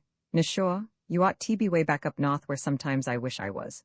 But I've hung on down this away so long, Halsey, and there'll never be no leavin' time for why. Roman for a month has passed. Halsey's workshop. It is an old building, just off the main street of Sempta. The walls to within a few feet of the ground are of an age-worn cement mixture. On the outside they are considerably crumbled and peppered with what looks like musket shot. Inside, the plaster has fallen away in great chunks, leaving the laths, greyed and cobwebbed, exposed. A sort of loft above the shop proper serves as a breakwater for the rain and sunshine, which otherwise would have free entry to the main floor. The shop is filled with old wheels and pots of wheels, broken shafts, and wooden litter. A double door, midway the street wall. To the left of this, a workbench that holds a vise and a variety of woodwork tools. A window with as many panes broken as whole throws light on the bench. Opposite, in the rear wall, a second window looks out upon the backyard. In the left wall, a rickety smoke-blackened chimney and hearth with fire blazing. Smooth wand chairs grouped about the hearth suggest the village meeting place. Several large wooden blocks, chipped and cut and sawed on their upper surfaces, are in the middle of the floor. They are the supports used in almost any sort of wagon work. Their idleness means that Halsey has no worthwhile job on foot. To the right of the central door is a junk heap, and directly behind this, stairs that lead down into the cellar. The cellar is known as the hole. Besides being the home of a very old man, it is used by Halsey on those occasions when he spices up the life of the small town. Halsey, wonderfully himself in his work overalls, stands in the doorway and gazes up the street, expectantly. Then his eyes grow listless. He slouches against the smooth-rubbed frame. He lights a cigarette, shifts his position, braces an arm against the door. Cabneys passes the window and stoops to get in under Halsey's arm. He is awkward and ludicrous, like a schoolboy in his big brother's new overalls. He skirts the large blocks on the floor and drops into a chair before the fire. Halsey saunters towards him. Cabneys, time F lunch. Halsey, yeah, he stands by the hearth, rocking backward and forward. He stretches his hands out to the fire. He washes them in the warm glow of the flames. They never get cold, but he warms them. Cabneys saw Lewis up Street. Said he'd be down. Halsey's eyes brighten. He looks at Cabneys, turns away, says nothing. Cabneys fidgets, twists his thin blue cloth-covered limbs, pulls closer to the fire till the heat stings his shins, pushes back, pokes the burned logs, puts on several fresh ones, fidgets. The town bell strikes 12. Cabneys, fix it up FT night. Halsey, leave it to me. Cabneys, get Lewis in. Halsey, try and tea. The air is heavy with the smell of pine and resin. Green logs spurt and sizzle. Sap trickles from an old pine knot into the flames. Layman enters. He carries a lunch pail. Cabneys, for the moment, thinks that he is a day laborer. Layman, even in gentleman. Both, what say Layman? Layman squares a chair to the fire and droops into it. Several town fellows, silent, unfathomable men for the most part, saunter in. Overalls, thick tan shoes, felt hats marvelously shaped and twisted. One asks Halsey for a cigarette. He gets it. The blacksmith, a tremendous black man, comes in from the forge. Not even a nod from him. He picks up an axle and goes out. Lewis enters. The town men look curiously at him. Suspicion and an open liking contest for possession of their faces. They are uncomfortable. One by one they drift into the street. Layman heard why was leavin' Mr. Lewis. Cabneys, month's up, eh? Hell of a month I've got. Halsey, sorry why goin' Lewis, just getting acquainted like. Lewis, sorry myself Halsey, in a way. Layman, gettin' tea like our town. Mr. Lewis, I'm afraid it's on a different basis, Professor. Halsey, and I've yet tea here about that basis. Been waitin' long enough, God knows. Seems to me like yow'd take pity a fella if nothin' more. Cabneys, somethin' that old black cockroach over yonder doesn't like, whatever it is. Layman, that's right, show, Halsey. A fella dropped in here t'other day and said he knew what you was about. Said you had queer opinions. Well, I could have told him you was a queer one myself. But not th way he was driftin'. Didn't mean anything by it, but just let drop he thought you was a little wrong up here. Crazy, you know. Laughs. Cabneys, why mean old Bloodson? Hell, he's bats himself. Lewis, I remember him. We had a talk, but what he found queer, I think, was not my opinions, but my lack of them. In half an hour he had settled everything. Boll weevils, God, the world war. Weevils and wars are the pests that God sends against the sinful. People are too weak to correct themselves. The Redeemer is coming back. Get ready, ye sinners, for the advent of our Lord. Interesting, eh, Cabneys? But not exactly what we want. Halsey, why could have come to me? I've sure been after why enough. Most every time I've seen why. Cabneys sarcastically. How's it why never came to us professors? Lewis, I did to one. Cabneys, why mean t say why got something from that celluloid colliery razor cleaned old codger over in th mud hole. Halsey, rough on th old boy, ain't he? Laughs. Lewis, something, yes. Layman here could have given me quite a deal, but the incentive to his keeping quiet is so much greater than anything I could have offered him to open up that I crossed him off my mind. And you, Cabneys, what about me? Halsey, tell him, Lewis, for God's sake tell him. I've told him, but it's something else he wants so bad, I've heard him downstairs mumblin' with th old man. Lewis, the old man. Cabneys, what about me? Come on now, you know so much. Halsey, tell him, Lewis, tell it to him. Lewis, life has already told him more than he is capable of knowing. It has given him in excess of what he can receive. I have been offered. Stuff in his stomach curdled and he vomited me. Cabneys' face twitches. His body writhes. Cabneys, you know a lot, you do. How about Halsey? Lewis, yes, Halsey, fits here, belongs here, an artist in your way, aren't you, Halsey? Halsey, reckon I am, Lewis. Give me th work and fair pay and I ain't askin' nothin' better. Went overseas and saw France and I come back. Been up north and I come back. Went school, but there ain't no books what's got th feel to them of them their tools. Nashore. And I'm Adolin Y. A shriveled, bony white man passes the window and enters the shop. He carries a broken hatchet handle and the severed head. He speaks with a flat, drawn voice to Halsey, who comes forward to meet him. Mr. Ramsay, can Y fix this for me, Halsey? Halsey, looking it over. Reckon so, Mr. Ramsay. Here, Cabneys. A little practice for Y. Halsey directs Cabneys, showing him how to place the handle in the vise and cut it down. The knife hangs. Cabneys thinks that it must be dull. He jerks it hard. The tool goes deep and shaves too much off. Mr. Ramsay smiles brokenly at him. Mr. Ramsay to Halsey? Still breakin' in the new hand, eh, Halsey? Seems like a likely enough follow once he gets th hang of it. He gives a tight laugh at his own good humor. Cabneys burns red. The back of his neck stings him beneath his collar. He feels stifled. Through Ramsay, the whole white south weighs down upon him. The pressure is terrific. He sweats under the arms. Chill beads run down his body. His brows concentrate upon the handle as though his own life was staked upon the perfect shaving of it. He begins to out and out botch the job. Halsey smiles. Halsey, he'll make a good un some of these days, Mr. Ramsay. Mr. Ramsay, why ought he know? Your daddy was a good un before why. Runs in th family, seems like me. Halsey, that's right, Mr. Ramsay. Cabneys is hopeless. Halsey takes the handle from him. With a few deft strokes he shaves it, fits it, gives it to Ramsay. Mr. Ramsay, how much on this? Halsey, no charge, Mr. Ramsay. Mr. Ramsay going out, all right, Halsey. Come down and take it out in trade. Shoestrings or something. Halsey, you sure, Mr. Ramsay? Halsey rejoins Lewis and Layman. Cabneys, hangdog fashion, follows him. Halsey, they like why if why work for them. Layman, that's right, Mr. Halsey. That's right, show. The group is about to resume its talk when Hanby enters. He is all energy, bustle, and business. He goes direct to Cabneys. Hanby, an axle is out in the buggy which I would like to have shaped into a crowbar. You will see that it is fixed for me. Without waiting for an answer, and knowing that Cabney's will follow, he passes out. Cabney's, scowling, silent, trudges after him. Hanby from the outside. Have that ready for me by 3 o'clock, young man. I shall call for it. Cabney's, under his breath as he comes in. Hell you say, you old black swamp gut. He slings the axle on the floor. Halsey, Layman, lunch finished long ago, rises heavily. He shakes hands with Lewis. Layman, might not see why again before why leave, Mr. Lewis. I enjoys tea here, why talk.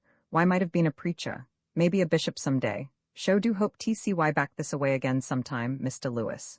Lewis, thanks, Professor. Hope I'll see you. Layman waves a long arm loosely to the others and leaves. Cabney's goes to the door. His eyes, sullen, gaze up the street. Cabney's, Carrie K.'s common with lunch, 'bout time. She passes the window. Her red girl's cap, catching the sun, flashes vividly. With a stiff, awkward little movement, she crosses the dossal and gives Cabney's one of the 2 baskets which she is carrying.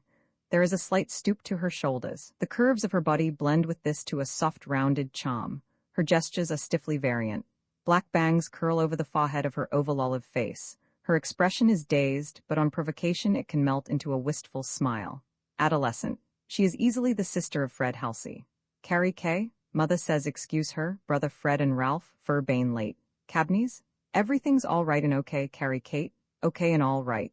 The 2 men settle on their lunch. Carrie, with hardly a glance in the direction of the hearth, as is her habit, is about to take the second basket down to the old man, when Lewis rises. In doing so he draws her unwitting attention. Their meeting is a swift sunburst. Lewis impulsively moves towards her. His mind flashes images of her life in the southern town. He sees the nascent woman, her flesh already stiffening to cartilage, drying to bone. Her spirit bloom, even now touched sullen, bitter. Her rich beauty fading, he stretches forth his hands to hers. He takes them. They feel like warm cheeks against his palms. The sunburst from her eyes floods up and halos him. Christ eyes, his eyes look to her. Fearlessly she loves into them, and then something happens. Her face blanches. Awkwardly she draws away. The sin bogies of respectable southern-colored folks clamor at her. Look out, be a good girl, look out. She gropes for her basket that has fallen to the floor.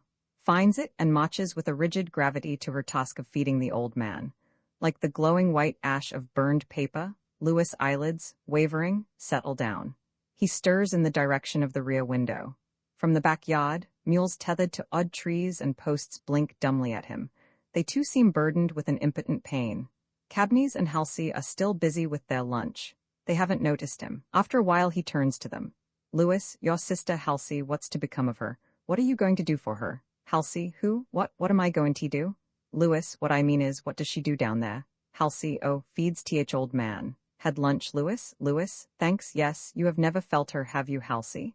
Well, no, I guess not. I don't suppose you can. Nor can she, old man. Halsey, someone lives down there. I've never heard of him. Tell me. Cabney's takes time from his meal to answer with some emphasis. Cabney's, there's lots of things you ain't heard of. Lewis, dare say, I'd like to see him.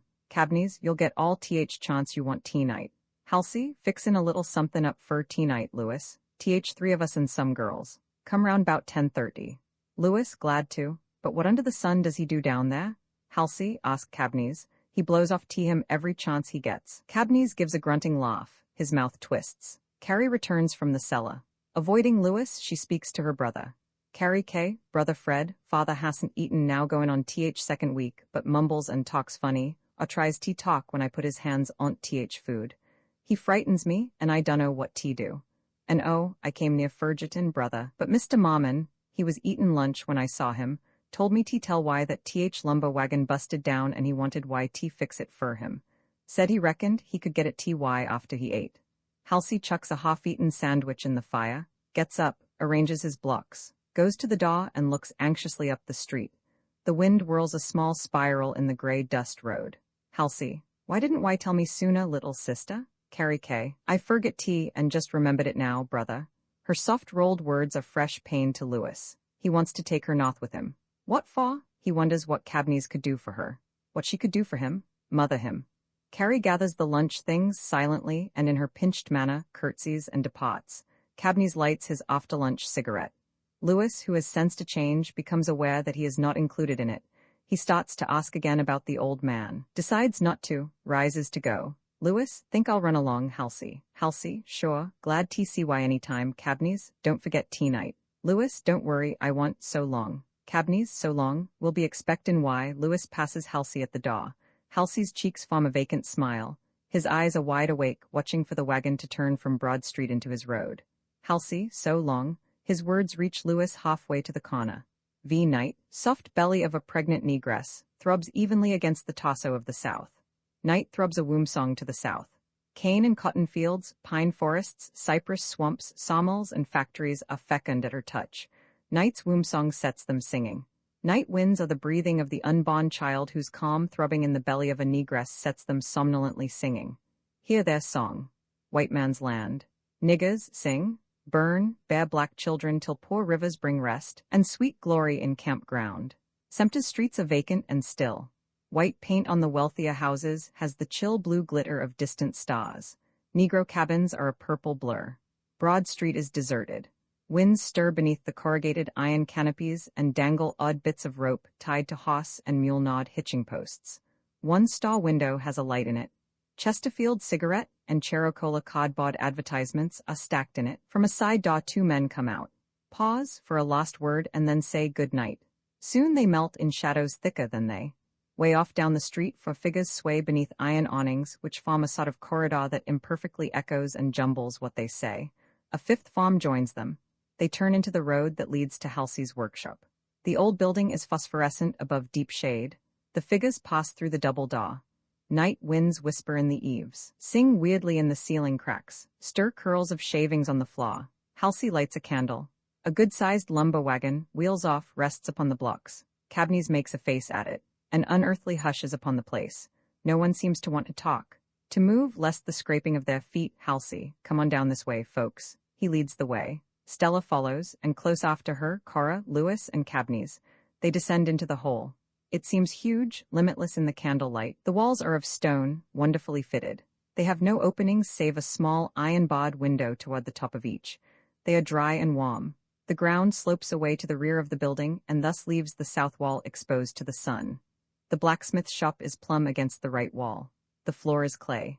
Shavings have at odd times been matted into it. In the right-hand corner, under the stairs, two good-sized pine mattresses, resting on cardboard, are on either side of a wooden table. On this are several half-burned candles and an oil lamp. Behind the table, an irregular piece of mirror hangs on the wall. A loose something that looks to be a gaudy ball costume dangles from a nearby hook. To the front, a second table holds a lamp and several whiskey glasses. 6 rickety chairs are near this table. 2 old wagon wheels rest on the floor. To the left, sitting in a high-backed chair which stands upon a low platform, the old man. He is like a bust in black walnut, gray-bearded, gray-haired, prophetic, immobile. Lewis' eyes are sunk in him. The others, unconcerned, are about to pass on to the front table when Lewis grips Halsey and so turns him that the candle flame shines obliquely on the old man's features. Lewis, and he rules over, Cabney's. Smoke and fire of Fodge. Lewis, Black Vulcan? I wouldn't say so. That forehead, great woolly beard, those eyes, a mute John the Baptist of a new religion, or a tongue-tied shadow of an old. Cabney's, his tongue is tied all right, and I can vouch for that. Lewis, has he never talked to you? Halsey, Cabney's won't give him a chance. He laughs, the girls laugh, Cabney's winces. Lewis, what do you call him? Halsey, father. Lewis, good, father what? Cabney's, father of hell. Halsey, father's only name we have for him. Come on. Let's sit down and get pleasure of the evening. Lewis, Father John it is from now on, slave boy whom some Christian mistress taught to read the Bible. Black man who saw Jesus in the rice fields and began preaching to his people. Moses and Christ words used for songs. Dead blind father of a muted folk who feel their way upward to a life that crushes or absorbs them. Speak, father. Suppose your eyes could see, old man. The years hold hands. Oh, sing. Suppose your lips, Halsey, does he never talk? Halsey, nah, but sometimes, only seldom, mumbles. Sis says he talks. Cabney's, I've heard him talk. Halsey, first I've ever heard of it. You don't give him a chance. Sis says she's made out several words, mostly one, and like as not cause it was sin. Cabney's, all those old fogies stutter about sin. Cora laughs in a loose sort of way. She is a tall, thin, mulatto woman. Her eyes are deep-set behind a pointed nose. Her hair is coarse and bushy. Seeing that Stellar also is restless, she takes her arm and the two women move towards the table. They slip into chairs.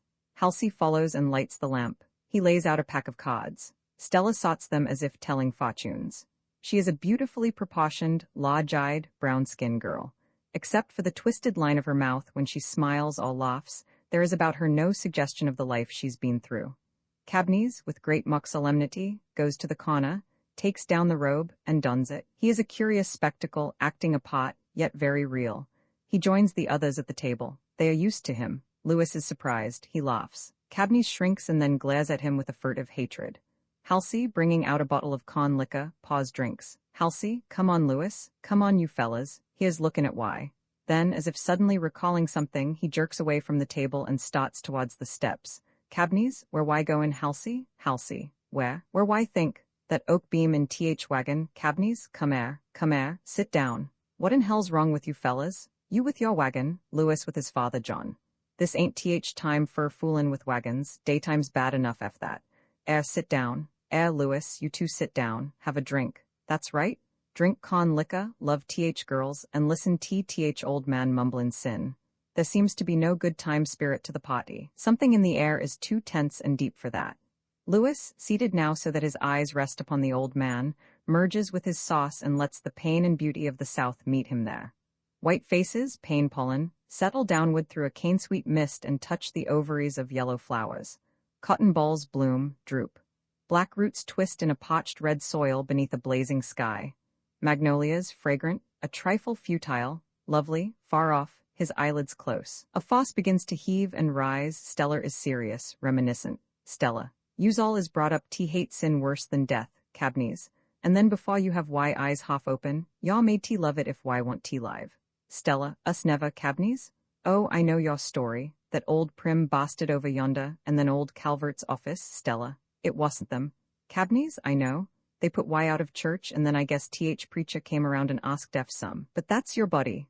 Now me, Halsey, passing him the bottle. All right, kid, we believe why. Here, take another. Where's Clover, Stella, you know how Jim is when he's just out th swamp. Done up in shine and wouldn't let her come. Said he'd bust her head open if she went out.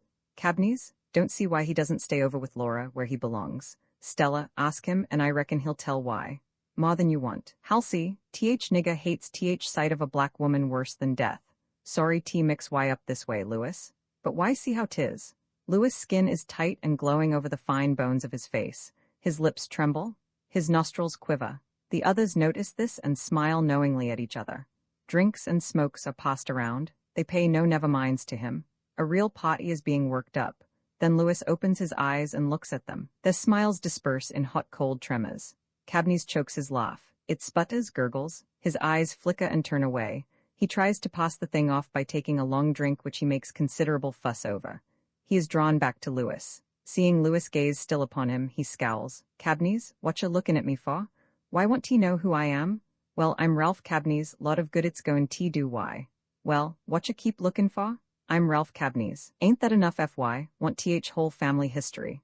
It's none of your goddamn business anyway. Keep off me. Do why here? Keep off me. Look at Cora. Ain't she pretty enough to look at? Look at Halsey or Stella. Clover ought to be here and you could look at her and love her. That's what you need. I know, Lewis. Ralph Cabnese gets satisfied that way. Cabnese satisfied? Say, quit your kiddin'. Here, look at that old man there. See him? He's satisfied. Do I look like him? When I'm dead, I don't expect to be satisfied. Is that enough fy, with your goddamn nossin', or do you want more? Well, why won't get it understand? Lewis, the old man as symbol, flesh, and spirit of the past, what do you think he would say if he could see you? You look at him, Cabnese. Just like any done-up preacher is what he looks to me. Jam some false teeth in his mouth and crank him, and yow'd have God almighty spit in torrents all around th flaw. Oh hell, and he reminds me of that black cockroach over yonder. And besides, he ain't my past. My ancestors were southern blue bloods, Lewis, and black. Cabnese, ain't much difference between blue and black. Lewis, enough to draw denial from you. Can't hold them, can you? Master, slave, soil, and the overarching heavens, dusk, dawn. They fight and bastardize you. The sun tint of your cheeks, flame of the great season's multicolored leaves, tarnished, burned, split, shredded, easily burned. No use, his gaze shifts to Stella. Stella's face draws back, her breasts come towards him. Stella, I ain't got nothin' fy, mister, tain't no use t look at me. Halsey, you're a queer fella, Lewis, I swear why Told why so, didn't I, girls? Just take him easy though, and he'll be ridden just th same as any Georgia mule, Lewis? Laughs. Stella, I'm going to tell why something, mister. It ain't T you, TTH Mr. Lewis what knows is about. It's T something different, I dunno what. That old man there, maybe it's him, is like father used T look. He used T sing. And when he could sing no mo, they'd a lose come F him and carry him T church and there he'd sit, before TH pulpit, a swayin' and a led in every song. A white man took mother and it broke TH old man's heart.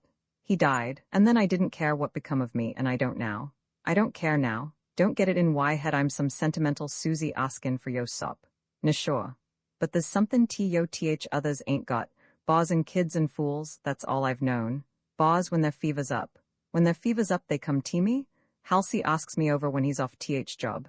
Cabney's, it'd be a sin to play with him. He takes it out in talk. Halsey knows that he has trifled with her.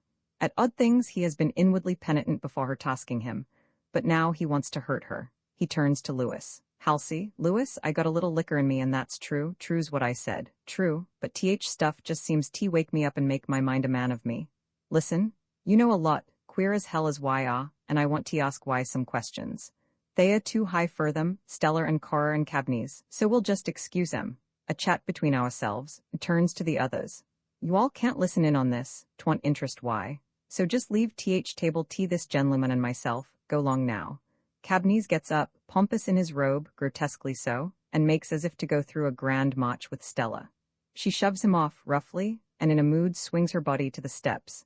Cabneys grabs Cora and parades around, passing the old man, to whom he bows in mock curtsy. He sweeps by the table, snatches the liquor bottle, and then he and Cora sprawl on the mattresses. She meets his weak approaches after the manner she thinks Stella would use. Halsey contemptuously watches them until he is sure that they are settled. Halsey, this ain't th Sato thing F me Lewis when I got work upstairs. Sure. You and me has got things to do.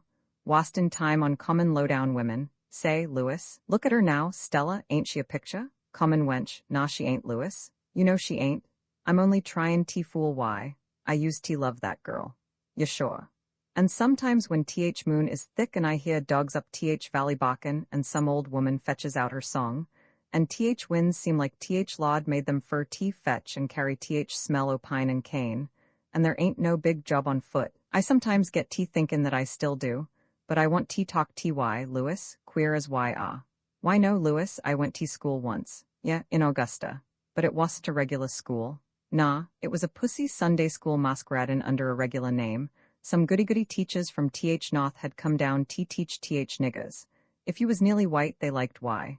If you was black, they didn't, but it wasn't that I was all right, why see. I couldn't stand messin' and powin' over business like I was a child, so I cussed him out and left. Cabneys there ought to have cussed out th old duck over yonder and left. He'd have been a better man t-day. But as I was sayin', I couldn't stand their ways, so I left and came here and worked with my father, and been here ever since. He died. I said enough myself, and it's always been, give me a good job and sure pay and I ain't far from being satisfied, so far as satisfaction goes. Prejudice is everywheres about this country, and a nigger ain't in much standin' anywheres, but when it comes teapottin' round and doin' nothing, with nothin' big in an axe handle to hold a fella down, like it was a while back before I got this job, that beam ought to be, but tomorrow mornin' early's time enough f that. As I was sayin', I gets tea thinkin'. Play dumb naturally t white folks, I gets tea thinkin'. I used to subscribe th Literary Digest and that helped along a bit, but there wa'n't nothing I could sink teeth int. There's lots I want to ask why, Lewis. Been askin' why t come around, couldn't get why, can't get in much tea night. He glances at the others. His mind fastens on Cabneys. Say, tell me this, what's on your mind t say on that fella there? Cabney's name. One queer bird ought to know another, seems like to me. Liquor has released conflicts in Cabneys and set them flowing. He pricks his ears, intuitively feels that the talk is about him, leaves Cora, and approaches the table. His eyes are watery, heavy with passion. He stoops. He is a ridiculous, pathetic figure in his showy robe. Cabneys, talkin' about me, I know. I'm th topic of conversation everywhere there's talk about this town. Girls and fellas, white folks as well. And if it's me y'all talkin' 'bout, guess I got a right to listen in. What's sayin'? What's sayin' 'bout his royal guts, the Duke? What's sayin', eh? Halsey to Lewis, we'll take it up another time. Cabneys, no 'nother time 'bout it. Now, I'm here now and talkin's just begun. I was born and bred in a family of orators, that's what I was.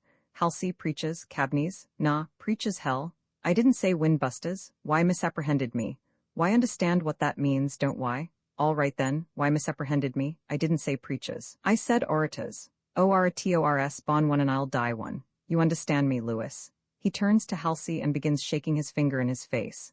And as F you're all right F choppin' things from blocks of wood. I was good at that day I ducked cradle. And since then, I've been shappin' words after a design that branded here. Know what's here? Soul. Ever heard o' that? Hell why have, been shappin' words fit soul. Never told why that before, did I? Thought I couldn't talk, I'll tell why. I've been shappin' words, but sometimes they're beautiful and golden and have a taste that makes them fine roll over with tongue. Your tongue ain't fit nothing but roll and lick hog meat. Stella and Cora come up to the table. Halsey, give him a shove there, will why, Stella jams Cabney's in a chair. Cabney springs up. Cabney's? Can't keep a good man down. Those words I was tellin' why about. They want fit in mold that's branded on soul. Rhyme YC? Poet too. Bad rhyme. Bad poet. Something else you've learned night. Lewis don't know it all, and I'm Adolin Y. Ugh. Farm that's burned in my soul is some twisted awful thing that crept in from a dream, a goddam nightmare, and won't stay still unless I feed it. And it lives on words. Not beautiful words, God almighty no. Misshapen, split-gut, totched, twisted words. Layman was feedin' it back there that day you thought I ran out fearin' things. White folks feed it cause their looks are words. Niggers, black niggers feed it cause they're evil and their looks are words. Yalla niggers feed it. This whole damn bloated purple country feeds it cause it's goin' down hell in a holy avalanche of words. I want feed soul. I know what that is. Preachers don't. But I've got feed it. I wish God some lynchin' white man 'ud stick his knife through it and pin it to a tree. And pin it to a tree, you hear me? That's a wish FY, you little snot-nosed pups who have been mackin' fun of me and fackin' that I'm weak. Me, Ralph Cabney's weak. Ha, Halsey, that's right, old man. There. Here, so much exertion merits a fittin' reward. Help him be seated, Cora. Halsey gives him a swig of shine. Cora glides up, seats him, and then plumps herself down on his lap, squeezing his head into her breasts. Cabney's mutters, tries to break loose, curses, Cora almost stifles him. He goes limp and gives up. Cora toys with him, ruffles his hair, braids it, pots it in the middle. Stella smiles contemptuously. And then a sudden anger sweeps her. She would like to lash Cora from the place. She'd like to take Cabney's to some distant pine grove and nurse and mother him. Her eyes flash. A quick tensioning throws her breasts and neck into a poised strain. She starts towards them. Halsey grabs her arm and pulls her to him. She struggles. Halsey pins her arms and kisses her. She settles, spurting like a pine knot of fire. Lewis finds himself completely cut out. The glowing within him subsides. It is followed by a dead chill. Cabney's, Carrie, Stella, Halsey, Cora, the old man, the cellar, and the workshop, the southern town descend upon him. Their pain is too intense. He cannot stand it. He bolts from the table, leaps up the stairs, plunges through the workshop and out into the night. The cellar swims in a pale phosphorescence. The table, the chairs, the figure of the old man are amoeba-like shadows which move about and float in it. In the corner under the steps, close to the floor, a solid blackness. A sound comes from it. A forcible yawn. Part of the blackness detaches itself so that it may be seen against the grayness of the wall. It moves forward and then seems to be clothing itself in odd dangling bits of shadow. The voice of Halsey, vibrant and deepened, calls. Halsey, Cabney's, Cora, Stella. He gets no response. He wants to get them up to get on the job. He is intolerant of their sleepiness. Halsey, Cabney's, Stella, Cora, gutturals, jerky and impeded, tell that he is shaking them. Halsey, come now, up with you. Cabney's sleepily and still more or less intoxicated. What's big idea? What in hell, Halsey, work. But never you mind about that, up with you. Cora, ooh. Look here, mister, I ain't used T-Bane thrown in street before day. Stella, any bunk what's worked is worth in wages mon this, but come on. Tain't no use aja. Cabney's, I'll aja. It's preposterous, the girls interrupt him with none too pleasant laughs. Cabney's, that's what I said, know what it means, don't why? All right then. I said it's preposterous rude and ottest out o' bed at this ungodly hour, when there ain't no use it. You can start your damned old work. Nobody's stoppin' why. But what we got get up for? 'Fraid somebody'll see girls leavin'? Some spot you are, I hand it why. Halsey, up you get, all same. Cabney's, oh hell you say. Halsey, well son, seeing that I'm kind-hearted father, I'll give why chance open your eyes. But up why get when I come down. He mounts the steps to the workshop and starts a fire in the hearth. In the yard he finds some chunks of coal which he brings in and throws on the fire. He puts a kettle on to boil. The wagon draws him. He lifts an oak beam, fingers it, and becomes abstracted. Then comes to himself and places the beam upon the workbench. He looks over some newly cut wooden spokes. He goes to the fire and pokes it. The coals are red hot. With a pair of long prongs he picks them up and places them in a thick iron bucket. This he carries downstairs. Outside, darkness has given way to the impalpable grayness of dawn. This early morning light, seeping through the far-barred cellar windows, is the color of the stony walls. It seems to be an emanation from them. Halsey's coals throw out a rich, warm glow. He sets them on the floor, a safe distance from the beds. Halsey, no foolin' now. Come, up with you? Other than a soft rustling, there is no sound as the girls slip into their clothes. Cabney still lies in bed. Stella, to Halsey? Reckon why could spare us a light? Halsey strikes a match, lights a cigarette, and then bends over and touches flame to the 2 candles on the table between the beds. Cabney asks for a cigarette. Halsey hands him his and takes a fresh one for himself. The girls, before the mirror, are doing up their hair. It is bushy hair that has gone through some straightening process. Character, however, has not all been ironed out. As they kneel there, heavy-eyed and dusky, and throwing grotesque moving shadows on the wall, they are 2 princesses in Africa going through the early morning ablutions of their pagan prayers. Finished, they come forward to stretch their hands and warm them over the glowing coals. Red dusk of a Georgia sunset, their heavy, coal-lit faces, Cabney suddenly recalls something. Cabney, old man talked last night. Stella, and so did you. Halsey, in your dreams. Cabney, I tell why he did. I know what I'm talking about. I'll tell why what he said. Wait now, let me see. Halsey, look out, brother. Old man'll be getting in you by way o' dreams. Come, Stell, ready? Cora, coffee and eggs F both of you. Halsey goes upstairs. Stella, gettin' generous, ain't he? She blows the candles out, says nothing to Cabney. Then she and Cora follow after Halsey. Cabney, left to himself, tries to rise. He has slept in his robe. His robe trips him. Finally, he manages to stand up. He starts across the floor. Halfway to the old man, he falls and lies quite still. Perhaps an hour passes. Light of a new sun is about to filter through the windows. Cabney slowly rises to support upon his elbows. He looks hard and internally gathers himself together. The side face of Father John is in the direct line of his eyes. He scowls at him. No one is around. Words gush from Cabney. Cabney, you sit there like a black hound spiked to an ivory pedestal. And all night long I heard you murmurin' that devilish word. They thought I didn't hear why, but I did. Mumblin', feedin' that honory thing that's livin' on my insides. Father John. Father of Satan, more likely. What does it mean to you? You're dead already. Death.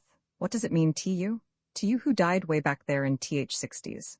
What a why throwin' it in my throat for? What's it going to get why? A good smashin' in th mouth, that's what.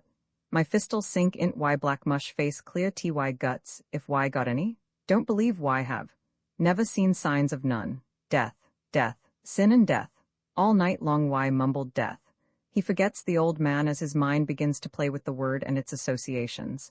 Death, these clammy flaws, just like th place they used t stow away th want out. No count niggers in th days of slavery, that was long ago. Not so long ago. No windows. He rises higher on his elbows to verify this assertion. He looks around and seeing no one but the old man calls. Halsey, Halsey, gone and left me, just like a nigger. I thought he was a nigger all th time. Now I know it. Ditch why when it comes right down to it. Damn him anyway. Got him. He looks and re-sees the old man. You? Hell with you too. What do I care whether you can see or hear? You know what hell is cause you've been there. It's a feelin' and it's ragin' in my soul in a way that'll pop out of me and run you through, and scotch why, and burn and rip your soul. Your soul. Ha, nigga soul. A gin soul that gets drunk on a preacher's words, and screams, and shouts, God almighty, how I hate that shoutin'. Was th beauty in that? Gives a buzzard a windpipe and I'll bet $1 a dime th buzzard ud beat why to it. Ain't supprisin' th white folks hate why so. When you had eyes, did you ever see th beauty of th world? Tell me that. Th hell why did. Now don't tell me, I know why didn't. You couldn't have. Oh, I'm drunk and just as good as dead, but no eyes that have seen beauty ever lose their sight. You ain't got no sight. If you had, drunk as I am, I hope Christ will kill me if I couldn't see it. Your eyes are dull and watery, like fish eyes. Fish eyes are dead eyes. You're an old man, a dead fish man, and black at that. They've put why here t die, damn fool why or not t know it. Do I know how many feet you're underground? I'll tell why. 20. And do I think you'll ever see th light of day again, even if you wasn't blind? Do I think you're out of slavery? Huh? Y'all where they used t throw th worked out, no count slaves. on a damp clammy floor of a dark scumhole. And they called that an infirmary. Sunze. Why I can already see you toppled off that stool and stretched out on floor beside me. Not beside me, damn you, by yourself. With flies buzzin' and lickin', God knows what they'd find on a dirty, black, foul-breathed mouth like yaws. Someone is coming down the stairs. Carrie, bringing food for the old man. She is lovely in her fresh energy of the morning, in the calm, untested confidence and nascent maternity which rise from the purpose of her present mission. She walks to within a few paces of Cabney's. Carrie K., brother says come up now, brother Ralph. Cabney's? Brother doesn't know what he's talkin' about. Carrie K., yes he does, Ralph. He needs you on wagon. Cabney's? He wants me on wagon, eh? Does he think some wooden thing can lift me up? Ask him that. Carrie K., he told me to help why. Cabney's, and how would you help me, child, dear sweet little sister? She moves forward as if to aid him. Carrie K., I'm not a child, as I've more than once told you, brother Ralph, and as I'll show you now. Cabney's, wait, Carrie, no, that's right, you're not a child, but 'twont do lift me bodily. You don't understand, but it's soul of me that needs risen. Carrie K., you're a bad brother and just won't listen to me when I'm tellin' why go to church. Cabney's doesn't hear her. He breaks down and talks to himself. Cabney's? Great God Almighty, a soul like mine can't pin itself onto a wagon wheel and satisfy itself in spinnin' round. Iron prongs and hickory sticks, and God knows what all right for Halsey. Use him? Me, I get my life down in this scum hole. Old man and me, Carrie K., has he been talkin'? Cabney's, who, him? No, don't need to, I talk. And when I really talk, it pays best of them to listen. Old man is a good listener. He's deaf, but he's a good listener, and I can talk to him. Tell him anything, Carrie K., he's deaf and blind, but I reckon he hears and sees too from things I've heard. Cabney's, no, can't I tell you? How's he do it?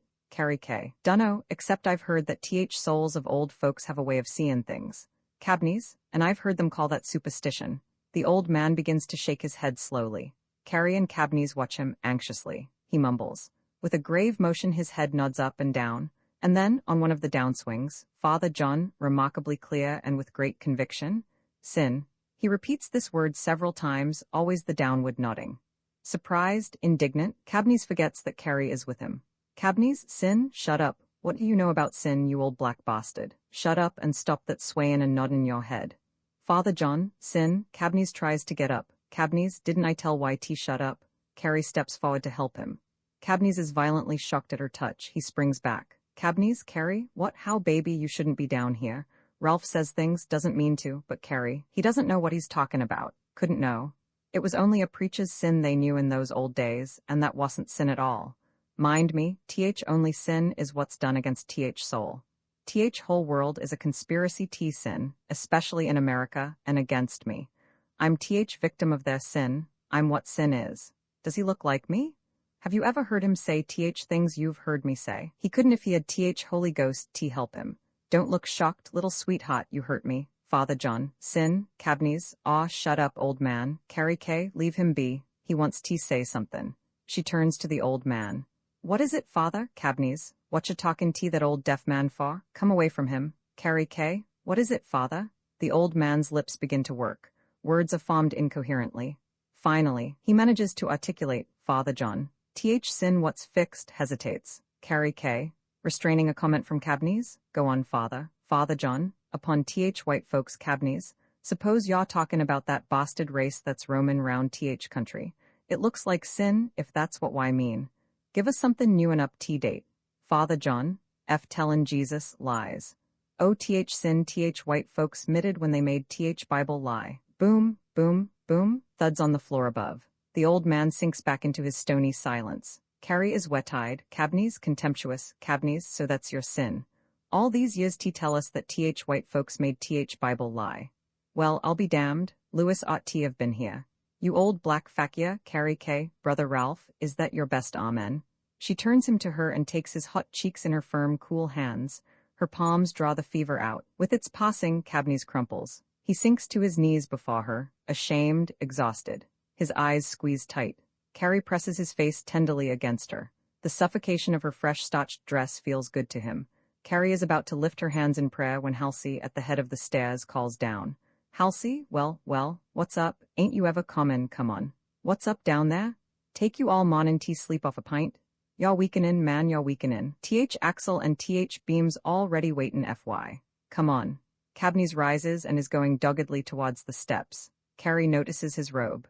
She catches up to him, points to it, and helps him take it off. He hangs it with an exaggerated ceremony on its nail in the corner. He looks down on the tousled beds. His lips curl bitterly. Turning, he stumbles over the bucket of dead coals. He savagely jerks it from the floor, and then, seeing Carrie's eyes upon him, he swings the pail carelessly, and with eyes downcast and swollen, trudges upstairs to the workshop. Carrie's gaze follows him till he is gone. Then she goes to the old man and slips to her knees before him. Her lips murmur, "Jesus, come." Light streaks through the iron-barred cellar window. Within its soft circle, the figures of Carrie and Father John. Outside, the sun arises from its cradle in the treetops of the forest. Shadows of pines are dreams the sun shakes from its eyes. The sun arises, gold-glowing child, it steps into the sky and sends a birth song, slanting down gray dust streets and sleepy windows of the southern town. Corintha, her skin is like dusk on the eastern horizon. Oh, can't you see it? Oh, can't you see it? Her skin is like dusk on the eastern horizon, when the sun goes down. Men had always wanted her, this Corintha, even as a child, Corintha carrying beauty, perfect as dusk when the sun goes down. Old men rode her hobbyhorse upon their knees. Young men danced with her at frolics when they should have been dancing with their grown-up girls. God grant us youth, secretly prayed the old men. The young fellows counted the time to pass before she would be old enough to mate with them. This interest of the male, who wishes to ripen a growing thing too soon, could mean no good to her. Corintha, at 12, was a wild flash that told the other folks just what it was to live. At sunset, when there was no wind, and the pine smoke from over by the sawmill hugged the earth, and you couldn't see more than a few feet in front, her sudden darting past you was a bit of vivid color, like a black bird that flashes in light. With the other children one could hear, some distance off, their feet flopping in the 2-inch dust. Corintha's running was a whir. It had the sound of the red dust that sometimes makes a spiral in the road. At dusk, during the hush just after the sawmill had closed down, and before any of the women had started their supper-getting-ready songs, her voice, high-pitched, shrill, would put one's ears to itching, but no one ever thought to make her stop because of it. She stoned the cows and beat her dog and fought the other children. Even the preacher, who caught her at mischief, told himself that she was as innocently lovely as a November cotton flower. Already, rumors were out about her. Homes in Georgia are most often built on the 2-room plan. In one, you cook and eat, in the other you sleep, and their love goes on. Corintha had seen or heard, perhaps she had felt her parents loving. One could but imitate one's parents, for to follow them was the way of God. She played home with a small boy who was not afraid to do her bidding. That started the whole thing. Old men could no longer ride her hobbyhorse upon their knees, but young men counted faster. Her skin is like dusk. Oh, can't you see it? Her skin is like dusk when the sun goes down. Corintha is a woman, she who carries beauty, perfect as dusk when the sun goes down. She has been married many times. Old men remind her that a few years back they rode her hobbyhorse upon their knees. Corintha smiles and indulges them when she is in the mood for it. She has contempt for them. Corintha is a woman. Young men run stills to make her money. Young men go to the big cities and run on the road. Young men go away to college. They all want to bring her money. These are the young men who thought that all they had to do was to count time. But Corintha is a woman, and she has had a child. A child fell out of her womb onto a bed of pine needles in the forest. Pine needles are smooth and sweet. They are elastic to the feet of rabbits. A sawmill was nearby. Its pyramidal sawdust pile smoldered. It is a year before one completely burns.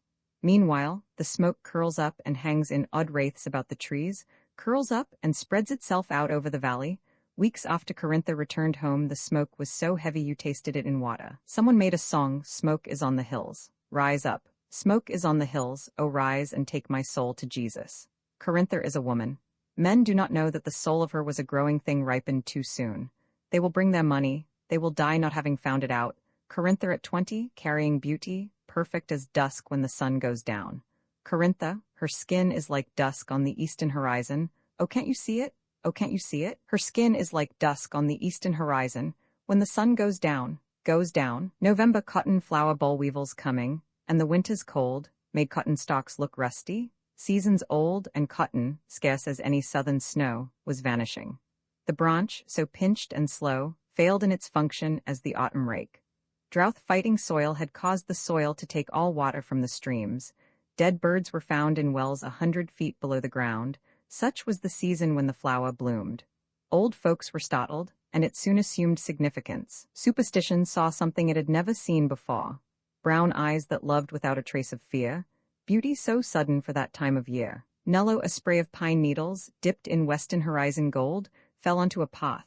Dry molds of cow hoofs. In the forest, rabbits knew not of their falling, nor did the forest catch aflame. Beehive within this black hive tonight there swam a million bees. Bees passing in and out the moon, bees escaping out the moon, bees returning through the moon, silver bees intently buzzing. Silver honey dripping from the swarm of bees. Earth is a waxen cell of the world comb, and I, a drone, lying on my back, lipping honey, getting drunk with silver honey, wish that I might fly out past the moon and curl forever in some far-off farmyard flower. Portrait in Georgia hair, braided chestnut, coiled like a lynch's rope, eyes, faggots, lips, old scars, or the first red blisters, breath, the last sweet scent of cane, and her slim body, white as the ash of black flesh after flame. Prayer my body is opaque to the soul. Driven of the spirit, long have I sought to temper it unto the spirit's longing, but my mind, too, is opaque to the soul. A closed lid is my soul's flesh eye. O spirits of whom my soul is but a little finger, direct it to the lid of its flesh eye. I am weak with much giving. I am weak with the desire to give more. How strong a thing is the little finger? So weak that I have confused the body with the soul, and the body with its little finger. How frail is the little finger? My voice could not carry to you did you dwell in stars, O spirits of whom my soul is but a little finger. Reapers, black reapers with the sound of steel on stones are sharpening scythes. I see them place the hones in their hip pockets as a thing that's done, and start their silent swinging, one by one. Black horses drive a mower through the weeds, and there, a field rat, startled, squealing bleeds, his belly close to ground. I see the blade, blood-stained, continue cutting weeds and shade. Robert wears a house, like a monstrous diver's helmet on his head. His legs are banty-bowed and shaky because as a child he had rickets. He is way down. Rods of the house like antennae of a dead thing, stuffed, prop up in the air. He is way down. He is sinking. His house is a dead thing that weights him down. He is sinking as a diver would sink in mud should the water be drawn off. Life is a murky, wiggling, microscopic water that compresses him, compresses his helmet, and would crush it the minute that he pulled his head out. He has to keep it in. Life is water that is being drawn off. Brother, life is water that is being drawn off. Brother, life is water that is being drawn off. The dead house is stuffed. The stuffing is alive. It is sinful to draw one's head out of live stuffing in a dead house. The propped-up antennae would cave in and the stuffing be strewn, shredded life pulp, in the water. It is sinful to have one's own head crushed. Robert is an upright man whose legs are banty-bowed and shaky because as a child he had rickets. The earth is round. Heaven is a sphere that surrounds it. Sink where you will. God is a Red Cross man with a dredge and a respiration pump who's waiting for you at the opposite periphery. God built the house. He blew his breath into its stuffing. It is good to die obeying him who can do these things. A futile something like the dead house wraps the live stuffing of the question. How long before the water will be drawn off? Robert does not care. Like most men who wear monstrous helmets, the pressure it exerts is enough to convince him of its practical infinity. And he cares not two straws as to whether or not he will ever see his wife and children again. Many a time he's seen them drown in his dreams, and has kicked about joyously in the mud for days after. One thing about him goes straight to the heart. He has an Adam's apple which strains sometimes as if he were painfully gulping great globules of air floating shredded life pulp. It is a sad thing to see a banty-bowed, shaky, ricket-legged man straining the raw insides of his throat against smooth air, holding furtive thoughts about the glory of pulp heads strewn in water. He is way down. Down. Mud, coming to his banty knees, almost hides them. Soon people will be looking at him and calling him a strong man. No doubt he is for one who has had rickets. Let's give it to him. Let's call him great when the water shall have been all drawn off. Let's build a monument and set it in the ooze where he goes down. A monument of hewn oak, carved in nigger heads. Let's open our throats, brother, and sing Deep River when he goes down. Brother, Robert is sinking. Let's open our throats, brother. Let's sing Deep River when he goes down. 7th Street money burns the pocket hurts. Bootleggers in silken shirts, ballooned, zooming Cadillacs, whizzing down the street car tracks. 7th Street is a bastard of prohibition and the war. A crude-boned, soft-skinned wedge of nigger life breathing its loafer air, jazz songs and love, thrusting unconscious rhythms, black reddish blood into the white and whitewashed wood of Washington. Stale soggy wood of Washington. Wedges rust in soggy wood, split it in two, again, shred it. The sun. Wedges are brilliant in the sun, ribbons of wet wood dry and blow away. Black reddish blood. Pouring for crude-boned, soft-skinned life, who set you flowing? Blood suckers of the wa would spin in a frenzy of dizziness if they drank your blood. Prohibition would put a stop to it. Who set you flowing? White and whitewashed disappear in blood. Who set you flowing? Flowing down the smooth asphalt of 7th Street in shanties, brick office buildings, theaters, drug stores, restaurants, and cabarets, eddying on the corners, swirling like a blood-red smoke up where the buzzards fly in heaven. God would not dare to suck black-red blood. A nigger god, he would duck his head in shame and call for the judgment day. Who set you flowing? Money burns the pocket, pocket hurts, bootleggers in silken shirts, ballooned, zooming Cadillacs, whizzing down the streetcar tracks. Song of the sun, pour o paw that parting soul in song, o pour it in the sawdust glow of night, into the velvet pine smoke air tonight, and let the valley carry it along. And let the valley carry it along. O land and soil, red soil and sweet gum tree, so scant of grass, so profligate of pines, now just before an epoch's sun declines thy sun, in time, I have returned to thee, thy sun, I have in time returned to thee. In time, for though the sun is setting on a songlit race of slaves, it has not set. Though late, O soil, it is not too late yet to catch thy plaintive soul, leaving, soon gone, leaving, to catch thy plaintive soul soon gone. O Negro slaves, dark purple ripened plums, squeezed and bursting in the pine wood air, passing, before they stripped the old tree bare, one plum was saved for me.